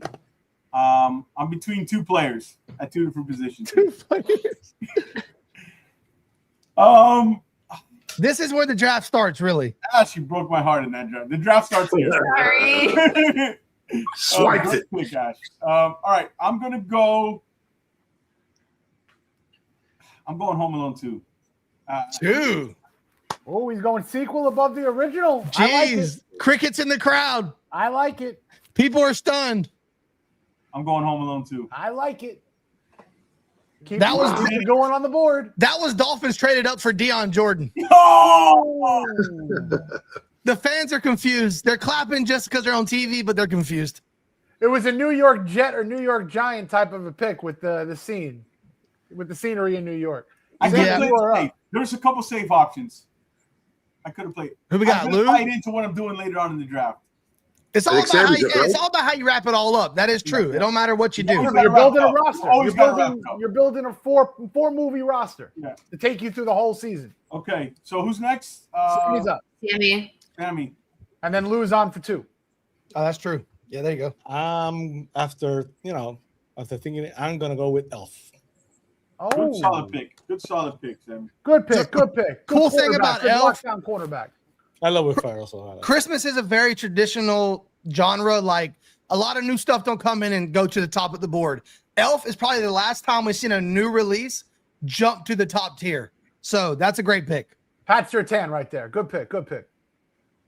I agree. All right. I like it. So I'm going to take normally, you know what you want right in the back-to-back. I'm going to switch it up here. I like what Bobby did. He went with the traditional, and I'm going to do the nice thing, nice little wholesome, good movie, Miracle on 34th Street. Can't go wrong with that one. That's a nice wholesome one. But then I got to switch it up. I need a Oh, dog. you're going I upside. need a dog. So I'm going with Bad Santa. Bad Santa. Wow. And the crazy. That dog You in him. went nasty. You went nasty. I like it. I like it. You went Penny Sewell on us there. You went nasty. All I right. like how he had a family movie, then he put the kids to bed. I like that. Exactly. There you go, Bobby. You see me, Bobby. Hey, dude, you get the floor guy, and then you went with the ceiling. I get it. Sammy's up. Pick number 2 for Sammy. I'm gonna go with the Santa Claus. The Santa Claus. Yeah, that's a good one. That's a That's the classic. reaction I got with my first pick. It concerns me because I just gave that same reaction. George, you are up, sir. Okay. I can't believe that you're letting. See, I can go. Here's what I can do. I can go for teammates here.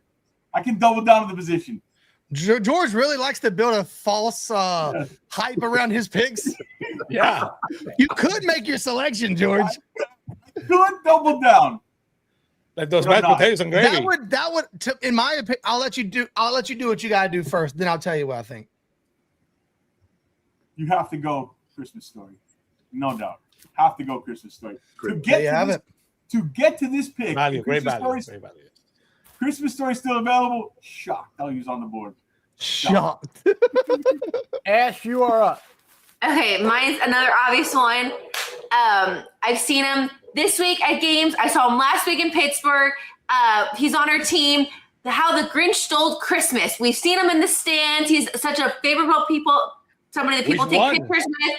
Everyone dresses like the Grinch the week of Christmas at Yeah, football which games. one? Which one? It's not on there. Where is it? It's The right cartoon here. one, the Jim Carrey. Oh yeah, but there's the cartoon There's one, the the Jim Carrey one. 1966, Jim Carrey, the How the animation.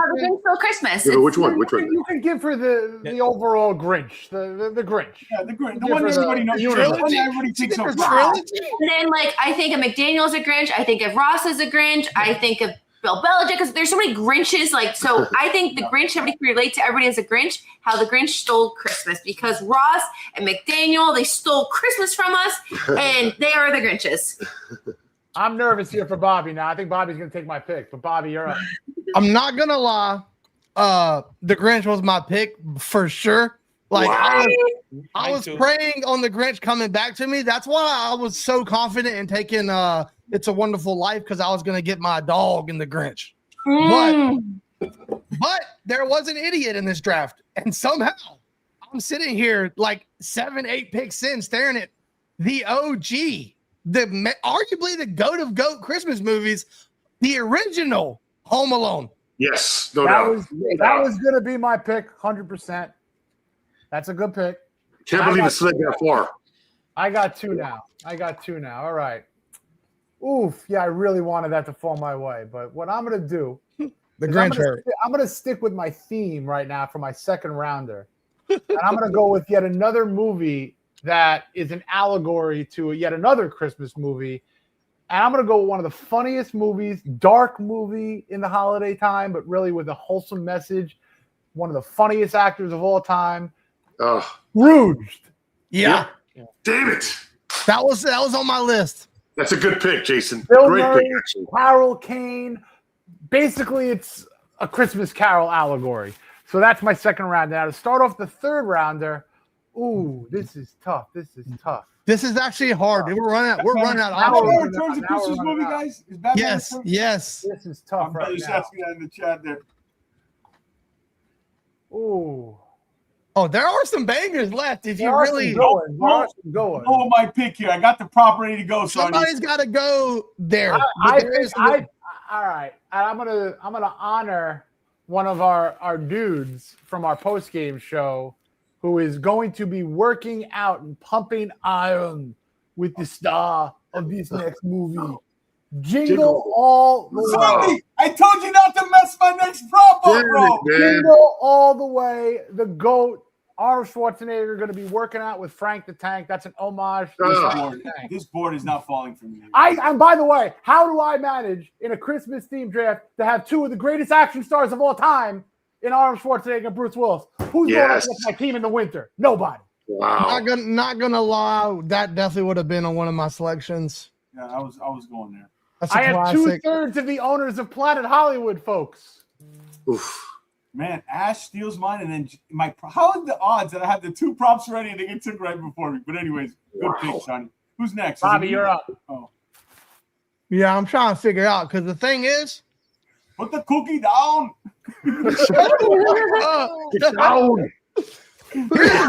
the thing. I got two options here, and you got to pick. You got to think which one's going to be back around for you. I'm all right, I'm not going to sell out. I'm going true to myself here. I think there might be a better one, but to me, The Year Without Santa Claus is top tier, classic old animation, claymation Christmas movie. You got the Heat Miser, Snow Miser, Santa Claus Gets Sick. To me, that's the best old school Christmas movie. Year Without Santa Claus. Bobby said. Nobody's ever watched that. Okay, I need to talk to all your parents and cuss them out. They didn't raise y'all right. Just get ready for your draft grade, Bobby Shaw. Ash, you Draft are grade ain't gonna be good, bro. I'm going to go very untraditional here.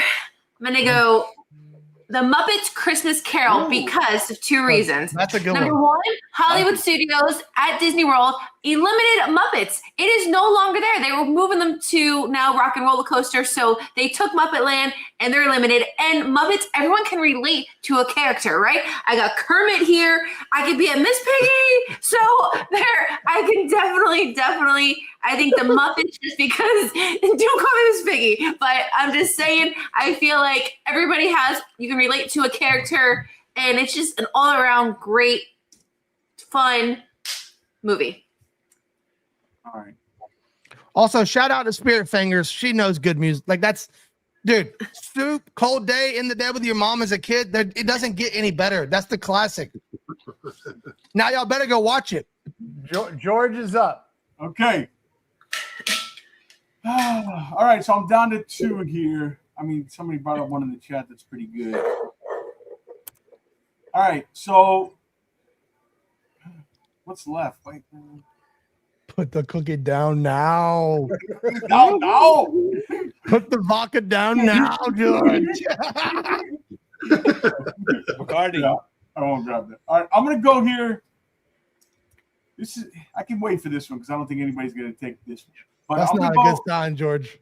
Did anybody take the Santa Claus? Yep. Yes. Okay. Sammy. Good pick, Sammy. This would have been the round to take it. All right. I'm going with this is a sleeper. This is Upside. I took my quarterback in Christmas Story, but now I'm gonna double down at that position and take something. I don't know if you guys have seen it. It's kind of new. This is a Drake Mayish pick, Upside pick here. That is 8-bit Christmas. Okay. I think this one has the potential. It came out in 2021. Think of it like Christmas Story. What relates is It's Christmas Story, but better. Take out the BB gun. It's a Nintendo, so and it has more heart in it. Upside 8-Bit Christmas. If you haven't watched it, watch it. I have no idea what you're talking about. Watch it, and you'll realize the pick. Sam, Jason, help me out here. I never saw it.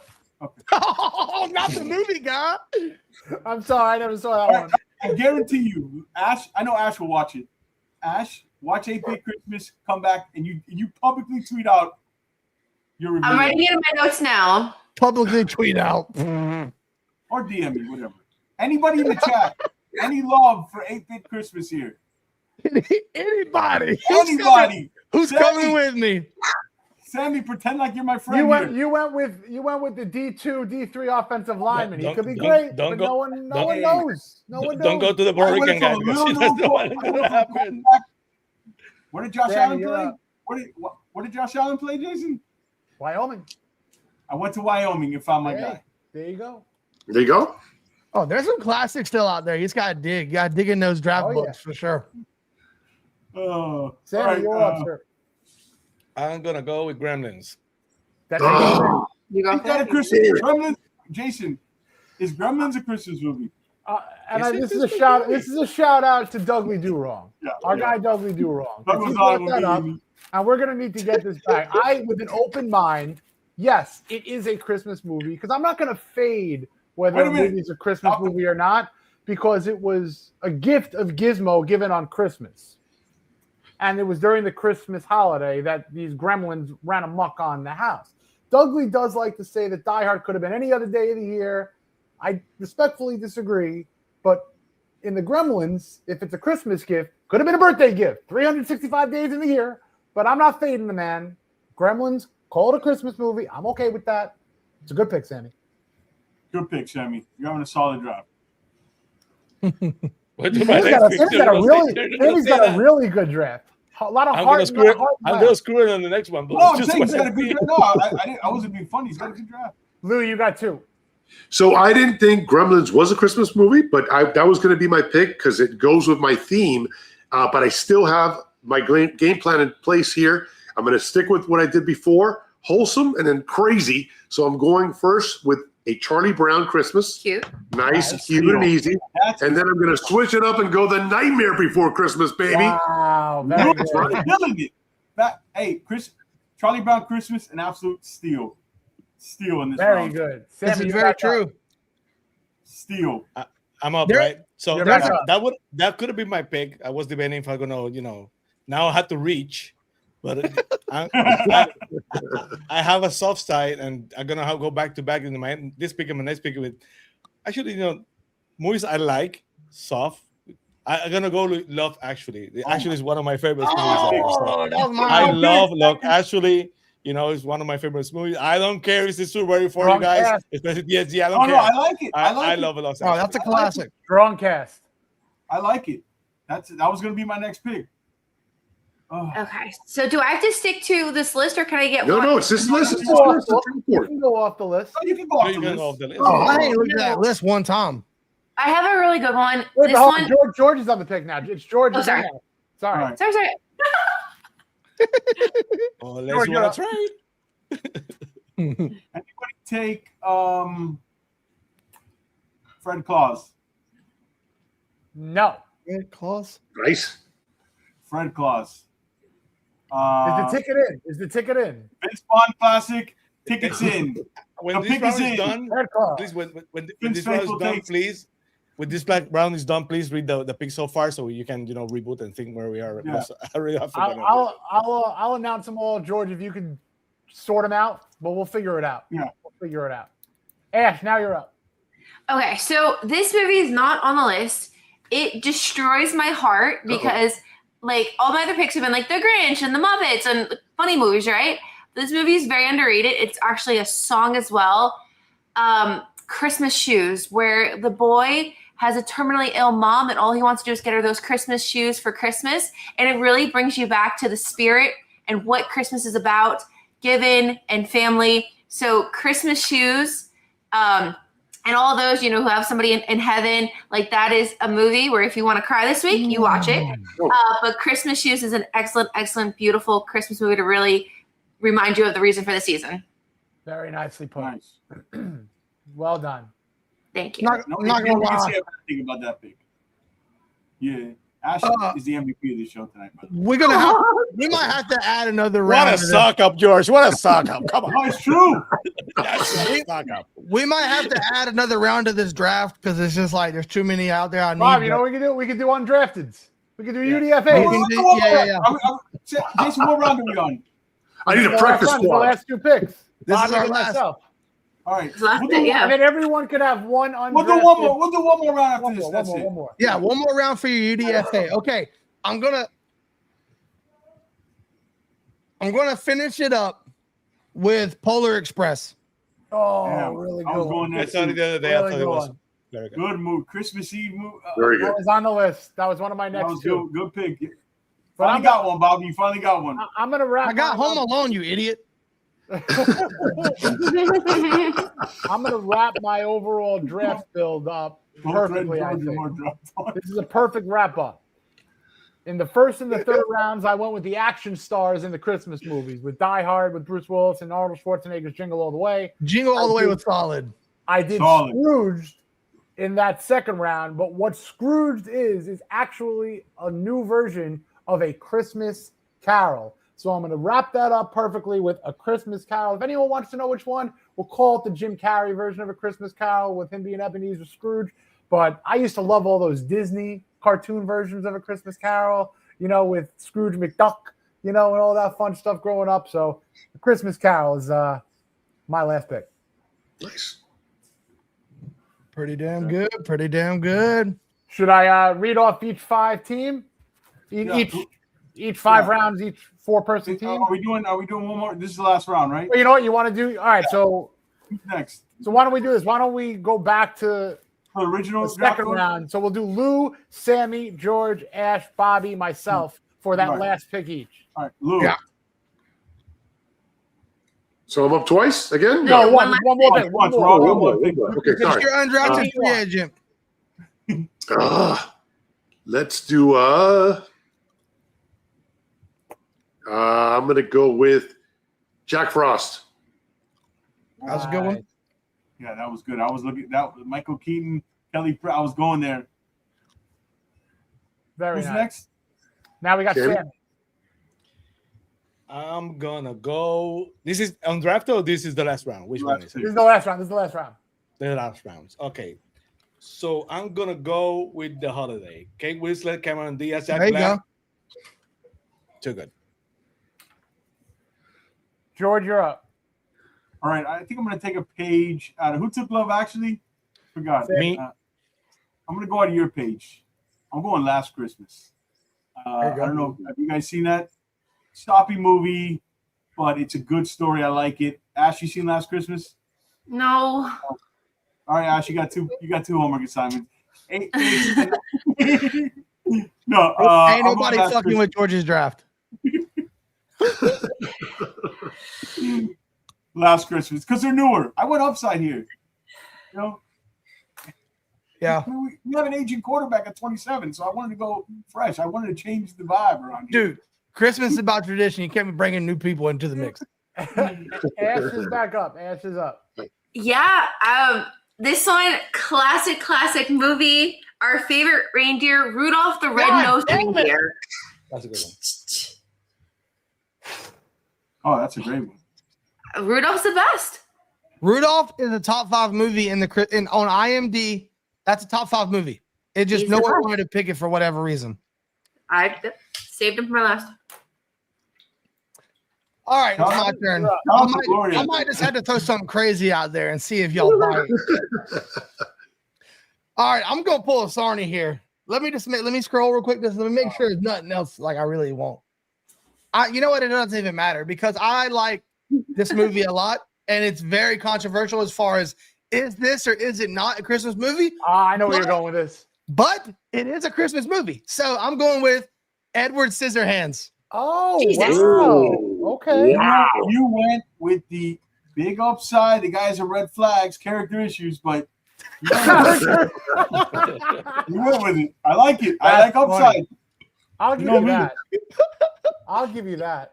Yeah, Hey, that's a good pull there. With my that's 100%. Well done. Tim Burton got a young Johnny Depp, young Winona Ryder. I mean, you went with the Hail Mary. I think you might have just gave Ash the number one draft. You might have. You know what? I don't want it. I'd rather see Rudolph in my dreams than Edward Scissorhands, so be it. You could have it. I'd rather have Rudolph underneath the tree than Edward Scissorhands. Please. hey, you better put some respect on Johnny Depp's name, okay? When he's right, he's one of the best ever.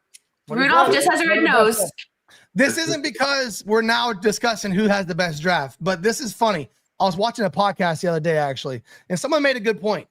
Rudolph is like infamously loved as far as the story of Rudolph, right? Yeah. They said until you run into an actual real life Rudolph in your actual life, you hate Rudolphs. He was like, imagine you've been killing at your job 10 years, right? You've been doing your thing for like 10,000 years. And this motherfucker shows up with a runny nose, starts trying to call the shots, get all the credit. It's like, dude, real life Rudolph suck. So I tell you guys a quick story real quick, 10 seconds. So my dad was a cop in Jersey growing up, and he worked in a town in the mountains right outside of New York City. And one Christmas, he was on patrol, and he hit a reindeer. He hit a deer. And the local news caught on to it, and the big story was that my dad killed Rudolph, and I got bullied for many years for that. I never told you that, have I? I'm sorry. Respect for hanging in there and still making that collection. UDFA's calls coming in already. You know what? This is the time where I got my offensive coordinator, my son, knocking on the door and saying, "Dad, you got to give me one. You got to give me one right now." So I'm looking for a commercially viable, cartoon, popular. I'm going Frosty the Snowman. Good selection. Nice. Does that complete the draft? Is that it? That completes it. That's it. I got my UDFA. I'm going to ref. I agree. Thank We're you. done. Right. That was the UDFAs. We're done. Okay, We so got five let's picks. start with who's the first pick? Was you, Jason? Let's start with your draft. We chat and everybody grade. Let's grade Jason's draft first. Wait, so George, write in the comments, write the person and the 5 movies if you could scribe it up. Real quick. Yeah, do that. And then post it up, yeah. Yeah. Okay, so Die Hard. Blow your nose. Die Hard.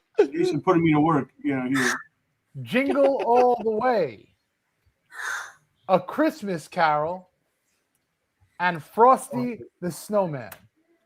I got action. I got laughs. Jason drama. you got a very serious weekend of watches. Oh, dude, I'm fine by that. I'll start tonight. I'll start Die Hard tonight. No, Seventh time in the month. What was your last one, Jason? Frosty the Snowman. All right. Start Bobby grading. next. Bobby's up. No. Let's grade this one. Let's start. Okay. Go one.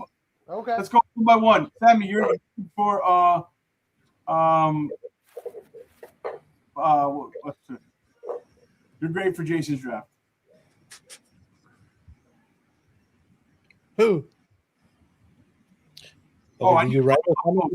I didn't It'd see be it. nice if I could see it. Where is it, George? Where is it? Yeah. Right there, he got it. There it is. There it is. There it is. Up, like All right, that. we It can was have the way You got Christmas Scrooge. now. You got Frosty the Snowman. Scrooge. Give me Scrooge in there. Nobody likes my picks. You got to It's get awesome. Scrooge in there. Scrooge is a big pick. Oh, you Look, like I said, You pull missed Jason. Scrooge. Please pull Jason's picks up on the screen. And you got to add Scrooge, George. I'm out of you now. There you go. Wait. Yeah. Those are Jason's picks. I'm very happy with this. It's That's like I said, it's That's an A, there is bro. no bad movies in the bunch, but it's like you My gotta only- like lock yourself in a dark room, like girlfriend just left you kind of weekend watching movies. Story of my life, Bobby. Let's go. Let's go. Here's my problem. I love your last 4 picks. It's the starting the draft with Die Hard. It just leaves a little. Gives me. I'm gonna go B+. You would have got an A if you went stronger. If you went stronger, I'd pick 1. B+. Sammy. All right. I'm gonna give it an A just because I've seen every single one of those movies. So for me, that's an A. A-, but I'm gonna give it an A. No weakness. Okay. Lou Ash, great for Jason Sarney. You want us to do together or separate? Stu, Together? I got an A. I think it's an A. I was a B+. All right.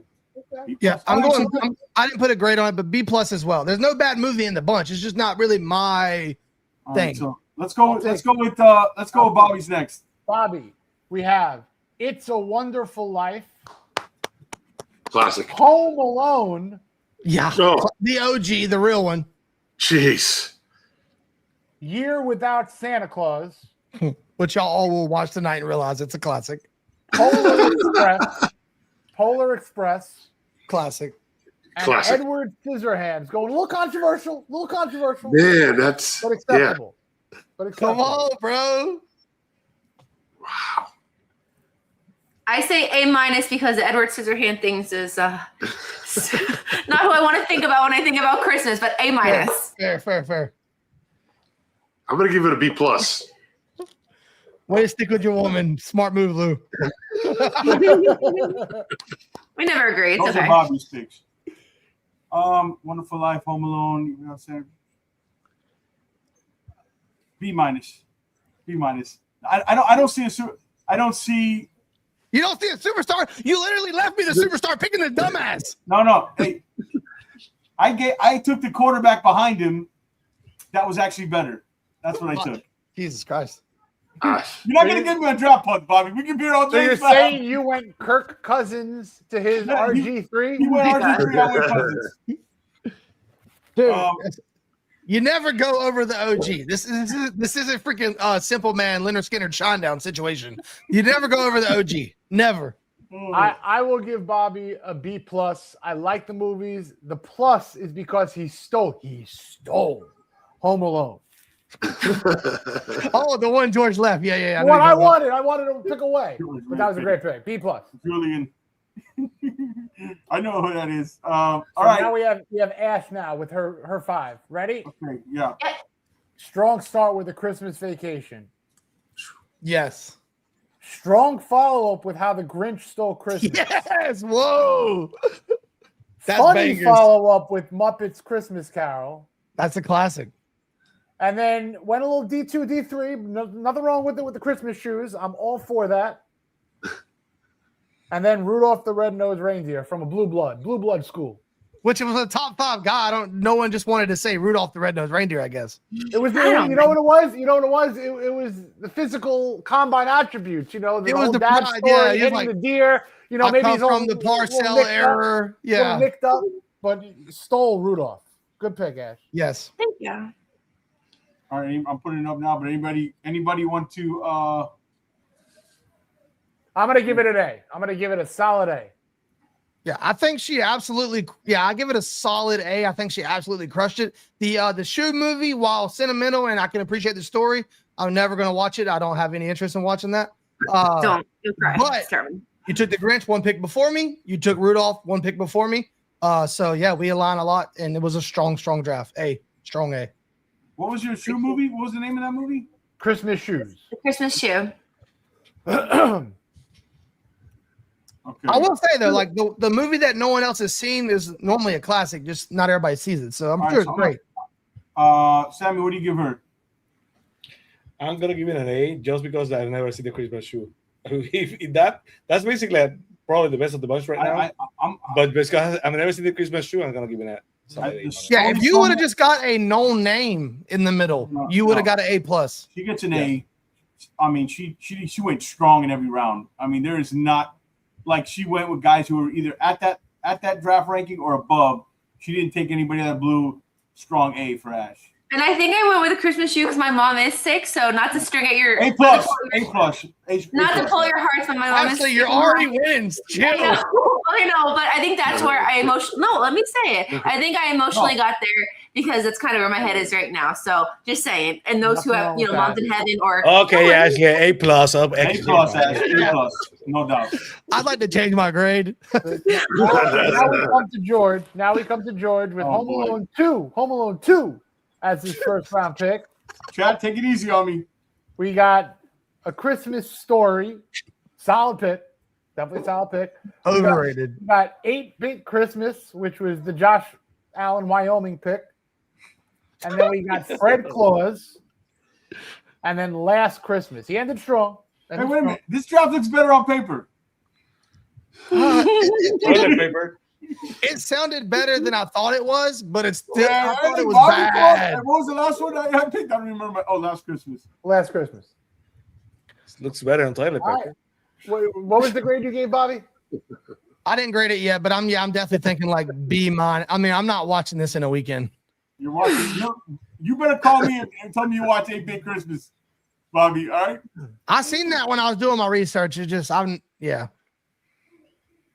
That's my pick. B- all I got for you. Sammy, let's go to your grade.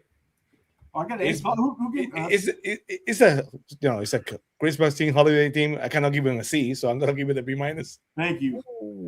Thank you. I appreciate that. And Lou shout out to did all the that. 250 people we have in all platforms. Come on YouTube. We're finishing our draft. We got the giveaway coming up. Hit that thumbs up, subscribe.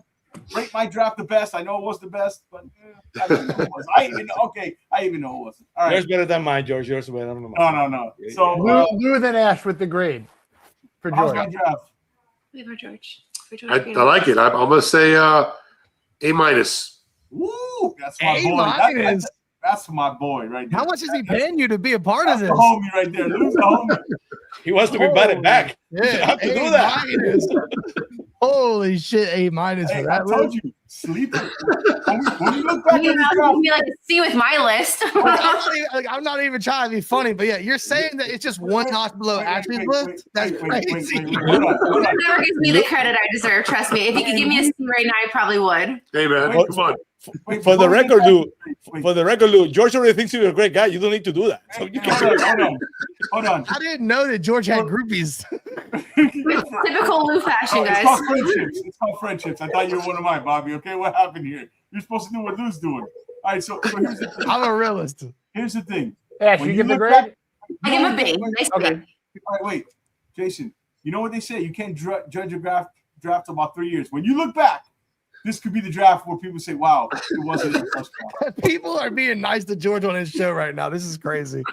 I'm gonna go grade wise. Now, I like Home Alone 2 a little bit better than Home Alone because of my New York Thank you, upbringing. Jason. Simon. That's just my. And that's They're why both you're the phenomenal co-host. movies. I'm with They're just you. phenomenal movies. You know, gun to head, what's the better movie?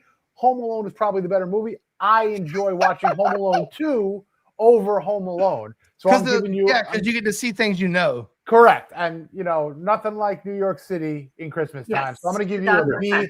plus. B plus. All right, B plus. So it's a good draft. B Looked better. plus. B plus. I'll tell you, it looked a lot better than I thought it was going to be. Don't do that. Don't do that. Ooh, Bobby, don't do that. Oh, no, Don't do I'm that. sorry. I'm That ain't sorry. right. I You don't know. can call I me a think lot of Lou- things. You I can call think me a Lou lot got of things. called. I think Lou honestly didn't hear your list. It got caught off guard when they called on him, and he just said Bobby, something.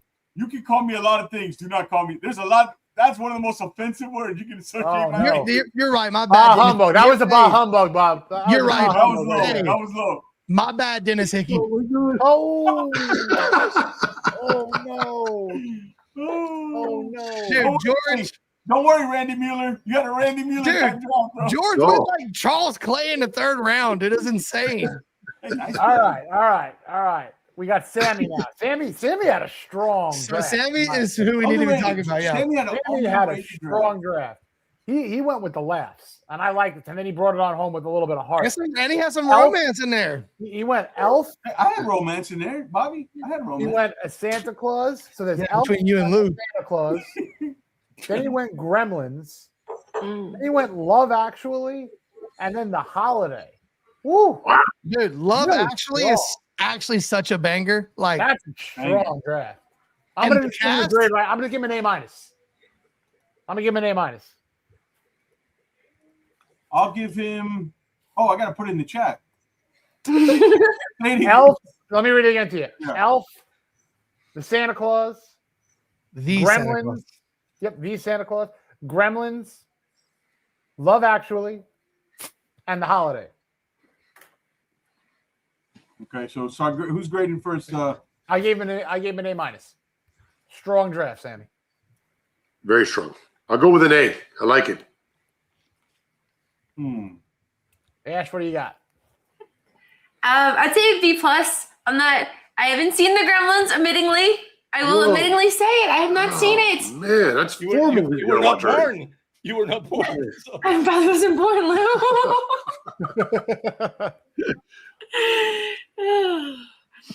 Thank you, Lizette. Thank you very much. So kind of you. Nice. Appreciate you. Oh, the $9.99 dono.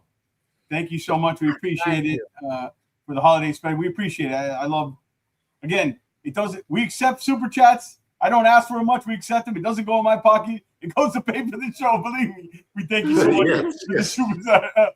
But I appreciate it so much, guys, and thank you everybody. We got over 260 people on all platforms. Guys, make sure you hit that thumbs up, subscribe. Thank you so much. I hope you guys are enjoying the Christmas draft, the games we play. We've been going on long. I promise we're going to wrap it up here pretty soon. And I kept these guys hostage, a little, kind of like they were trapped in Home Alone now. Bring it all back. I like it. I like it. All right. So I'm gonna give Sammy an A- because that money is for Jordan. The better brother give me an A+. You know, I check the chat. The better brother give me an A+. So. Oh, the better brother.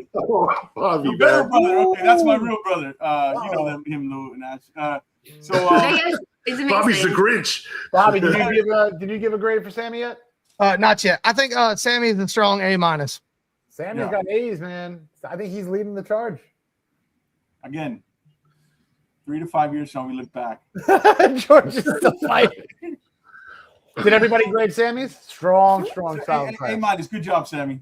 Good job. And now we got Lou. Lou's got a good mix here. Okay, what is Lou? Let me get it going. What is Lou's picks? Miracle on 34th Street. Classic. Then he flipped the script with Bad Santa. Yeah, he did. Then he went back with a Charlie Brown Christmas. Then he went dark with Nightmare Before Christmas. Oh, yeah. And then he went just standard, easy, good pick with Jack Frost. Yeah. I give him a B. He's all over the place. Hey, come on. You get a B. You're all over. That's a I'm strong gonna draft. give him an A. I liked the thematic drafting. What was his last pick again? Jack Frost. Man, you don't have a bad pick amongst the group.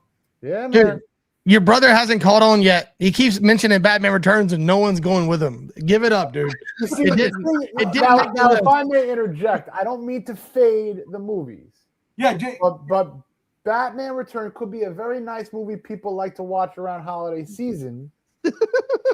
But it isn't necessarily a Chris. It's fucking Batman Returns. It's like Iron Man 3 isn't necessarily a Christmas movie. But again, if you like to watch it during the season, if it makes you happy, you can He catch said it. Iron Man 3 is not a Christmas. It's the same idea. He just It's the cooked the same clown idea. bread. I heard the same idea. Oh, no. I'm not one to fade Christmas movies. I'm sorry. That's all right. So good times, good draft. I thought everybody did well. Wait, did everybody grade Lou? Everyone graded Lou? Yeah. Oh, Lou. Oh, that's right. Lou, A+. Lou, A plus. Lou, Oh, Wow, look at Not a that. hole in that draft. reciprocated. Ashley, Not a hole in that draft. check his phone after the show. They're definitely fucking. I don't want to look at it. I'm good. Listen, I do want to say, I do have a problem with my draft pick. My second pick overall, I just got a text from Bad Santa's agent. He's holding out for more money. Oh, My team's in trouble. A-. He's holding out. Oh my God. I love it. Last place. Oh, love you even more, Jordan. Jordan, your name's in the hat to win. I hope it's on you, brother. I think Lou is trying to get that book too. I just realized that. No, Hey, it's gonna be now random. is It's the gonna be random. time to spike your chances for the book right No, now. it's Wink, wink. random. You'll see it. It is random. It is random. random. We It's have on the- names. You'll see it that on the will be screen. Sheet. randomized. Yeah. Correct. All right. So my favorite draft. I no jokes. Lou has no holes in his draft. Solid all around. He didn't miss. Everybody's I liked, but a pick or two I didn't. He didn't miss. Your agree favorite there. draft, everybody. I think it's a tie between Sammy and Lou. And Ash is right there. Everyone drafted well. Yeah. I like Lou and Sammy's draft. Nice. And Ashes is good too. Yeah. Bobby's Yeah. good about it. Yeah. I can admit that I didn't win. So whatever that means. Wow. That's See, Bobby, and I have a lot of appreciation for yours because I feel like we were on the same wavelength, going back to back where you had something and I had something. So I would say, you gave me a good run for my money, and we were like a number 4 and 5 draft pick, just fighting in the trenches together. I like it. And I'm not going to pick myself, so I'm going to go with Sammy. Sammy, you won. Got my vote. Gloria, shout out to Gloria. Bobby got the win with Ash a very close second. I do think that I'm just a little thrown off because y'all didn't know the year without Santa Claus because that's the classic. Yeah. Hey, I feel you. A couple of my picks are like that. A couple of mine are like that. All right, so let's do the giveaway. Everybody, a lot of people in the chat, this is something, again, the 2 books here, 100 Things Dolphin Fans Should Know Before They Die by Armando Salguero we had on, and then Dave Hyde's book, the 1972 Perfect Season, the Untold Story of the 1972 Miami Dolphins. So we're going to do this one first. We're going to do the 72. Lou, you're going to be in this one. You don't have this book, right? And how we did it, and how I did it was I got a bunch of names from the chat and like who are more active in the chat, who subscribe. Obviously, you have to be a subscriber and different things. And if I missed your name, I'm sorry. I wish I could give everybody something. It's not. It was just an oversight because I tried to go all through it. All right, so let's go back to this. Let's get this going. Screen share. All right. So here's the wheel. So we'll shuffle it. We got it. Wait, you know what? We have to make sure that if we're doing the book that Lou already has, let's do, let's make sure that Lou doesn't, Yeah, Lou, if Lou wins, we'll respin it again. Yeah, He's going to get it back, for Okay. sure. Yeah. Or we'll donate it or something. For sure. Damn, I didn't even make the cut. Guess I'm not a supporter around here. No, you're too big time, Bobby. Come on now. Oh, I don't need shit for Christmas. Fuck me and Christmas. Hey, Sammy's not in it because Sammy said he has the books. So No, you guys are part of the kidding. fine print where you're part of like the corporation. I'm gonna give it a shuffle. I'm gonna friends give it a and shuffle. family can't win that one. No, I agree. You don't put the boss's name in the corporate hat slow down, pool, so it's fine. Slow down. Go ahead. So I'm gonna shuffle the names. Shuffled, and here we go. First one for the Dave Hyde book. Hey, just so y'all know, the Dive Bar sponsored this giveaway. Yeah, sure they did. Jonathan, nope. Lo-fi! Oh, wow, one of their own. Lo-fi. Surprise. Lo-fi did tell me he'll donate to the book to one of the, he did talk to me because Lo-fi's been a supporter of the show, even though he's been on a few times. He's been a supporter from the beginning, always active. And Lo-fi, congrats. If you're in the chat, he told me he wanted to donate to a fan. It could be your choice. We could spin again, but it could be your choice. But I'll let you decide, Lo-fi, or you can have it. Lo-fi wins, and then we'll Lo-fi, you're the winner. Yeah. You let me know what you want to do with it. And I can get it to the person that you want to give it to. I'm just saying, there's some red flags right now. I mean, one of your own wins the prize. He came Dude, on he late. was in the chat. Let me see where this next one lands. All right, We're gonna have a problem. First he tanks in the draft. Now he does that. So this is the 100 Things Dolphin Fans Should Know Before They Die. Great book by Armando Salguero. Here's the second. We'll go back to the spin. I will shuffle it up. We'll do a shuffle. And if you guys aren't lucky enough to win, it's our heavy recommendation to go to Amazon and buy both of these books. From these phenomenal writers. And Jason and I discussed we're going to be doing more giveaways, so don't worry. Yes. Yeah, so don't worry. All right, here we go. And contractually, I have to say, Dive Bar also sponsored this giveaway. Yeah. Where's the money? Oh, Big Ninja! Hey, Jordan talking all that shit in the chat. Jordan, you were close, brother. Close. Wing Ninja, you win the second book. Wing, if you're not in the show, DM me here on Twitter or X, or leave a message on the bottom of YouTube and the address and all that stuff. We'll send you that. So Lo-Fi and Wing Ninja, you guys are the winners of the books. Thank you so much, everybody. I tried my best to get everybody's name in there, and I wanted to do it on live on here because I don't like when I watch shows and people get a gift. You're like, oh, did they really do it? So I wanted to show you that everybody's voice matters, and all the listeners, I appreciate it so much. And this is truly, I thank you so much, every listener to the show. You guys know that I always say it, and I mean it. That I'm surprised one person watches the show. It's something. I still to this day I get excited when somebody leaves me a comment. I'm blown away, and I appreciate it. I appreciate all you guys, who are on the show tonight. You guys are not only guests in the show, but friends of mine. All you guys. So I appreciate that. Closing thoughts here. We'll do closing thoughts around the table. We'll start with you, Sammy. Well, I always say on Fins TV, at least we have each other. Now more than ever, because this team, is going to be rough the next couple of weeks. So, enjoy the holidays. Enjoy your company. I appreciate every one of you. And, thanks for the support. Each of us are content creators in our own way. So, rough times when you're not winning, just before the season. It's easy when you're winning to do content. When you're losing, it's not that so much fun. So, appreciate each other. Be kind to each other. And thank you for everybody. Lou, Ash. Go ahead, Lou. You got a present ready to open. No, same echo what Sammy said. Just be Scribbling it over there. Be kind to each other. Be good. No matter what this team does, we're all here for each other and on and upward. And Jason, we're 3 days before Christmas, so what could this be? Let's unwrap it. Uh-oh. Yes! Yes! Yes, baby. The number one movie. The number one movie of the time. Good job, Lou. Oh, phenomenal. I love it. He Holy unwrapped shit, it. We all this know. is scripted. This is good. I had no idea. I'm shocked. You see his face? You think I knew that was happening? Hey, Bobby, you ain't have to die, bar, son, all right? I know he was wrapping my Christmas gifts over there. He was being like so he was being like so secretive over there. I'm like, you can wrap it after. I didn't know that was that. I'm like, what is he doing wrapping the gift right now before the show? No, that's awesome, man. I was like, you realize I do work tomorrow. You can do it when I'm at work. Props, baby, props. I'll leave you guys with something. So last week we were in Pittsburgh. We went to the Roberto Clemente Museum, an amazing, amazing, amazing museum. Just incredible. The story of his life, and just powerful. One quote from him I just want to read. Anytime you have an opportunity to make a difference in this world and you don't, you're wasting your time on earth. So anything that you can do just to make this place just a little better for yourself, for others, for anybody, do it. Your time here is valuable, and let's, go into 2026 together. Bobby Show. Well said. Beautiful. Yeah, no, it was a fun time as always. A little tough on the Dolphins talk, but we had some fun, and Christmas is around the corner, and however you celebrate it, Hanukkah, Christmas, or you don't.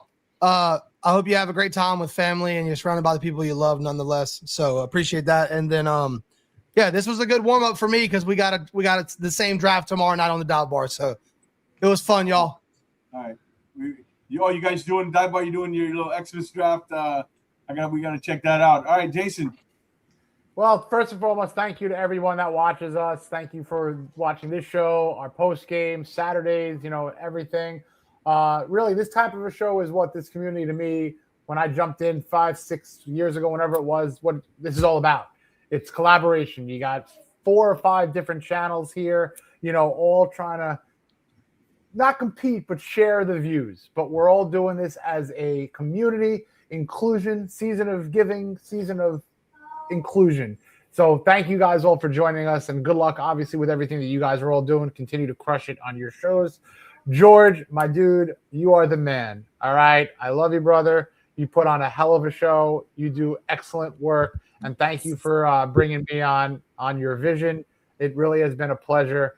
And give yourself credit. You do a lot of very good shit out there, my dude. Give me a Give me just a clap.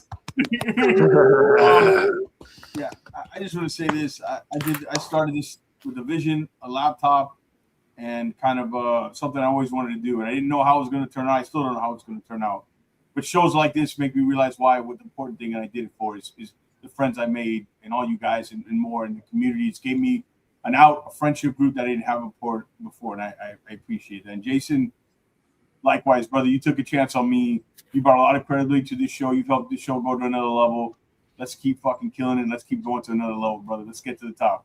And that's And along with you guys, let's all rise there. It's good people in this chat and good people in this room. So thank you guys, everybody. Have a happy, healthy Hanukkah, Merry, whatever. Like Bobby said, however you celebrate it, have a Merry Christmas, happy, healthy, safe. Enjoy with your family, and hopefully things will get better for the Dolphins. But hopefully your Christmas is as bright as my background here tonight. So thank you guys for Finn, Sammy, of course, Ash and Lou. Well, I'll be on your show tomorrow, right, Ash, Lou? 5 o'clock, we're gonna have you on tomorrow before we head to the Heat game. So we're gonna just cover Canes, a little bit of Dolphins, retalk, rehash that, and little Christmas. Yeah. So I'll come on there. You guys send me whatever the info, whatever time. And for Bobby, the dive bar. Sam, you got Fins TV tomorrow. Bobby, you got the dive bar tomorrow. And Jason, you're stuck with me as always. We'll make it like a Lou and Ashley set the tone. Then we throw the after party, and Lou is throwing the midnight rager. So Lou's throwing the Ranger. I mean, Sammy's throwing the midnight Ranger. So we'll just keep y'all send them to me, then I'll send them to Sammy. Go. And yippee-ki-yay! So everybody, have a good night. Merry Christmas. Thank you all for joining us. About 2 hours, over 2 hours. Yes, and congrats to the book winners. We'll do more of them. Don't worry if you didn't get one. Merry Christmas, everybody. As always, Fins faithful. Stay healthy and stay safe. We are out.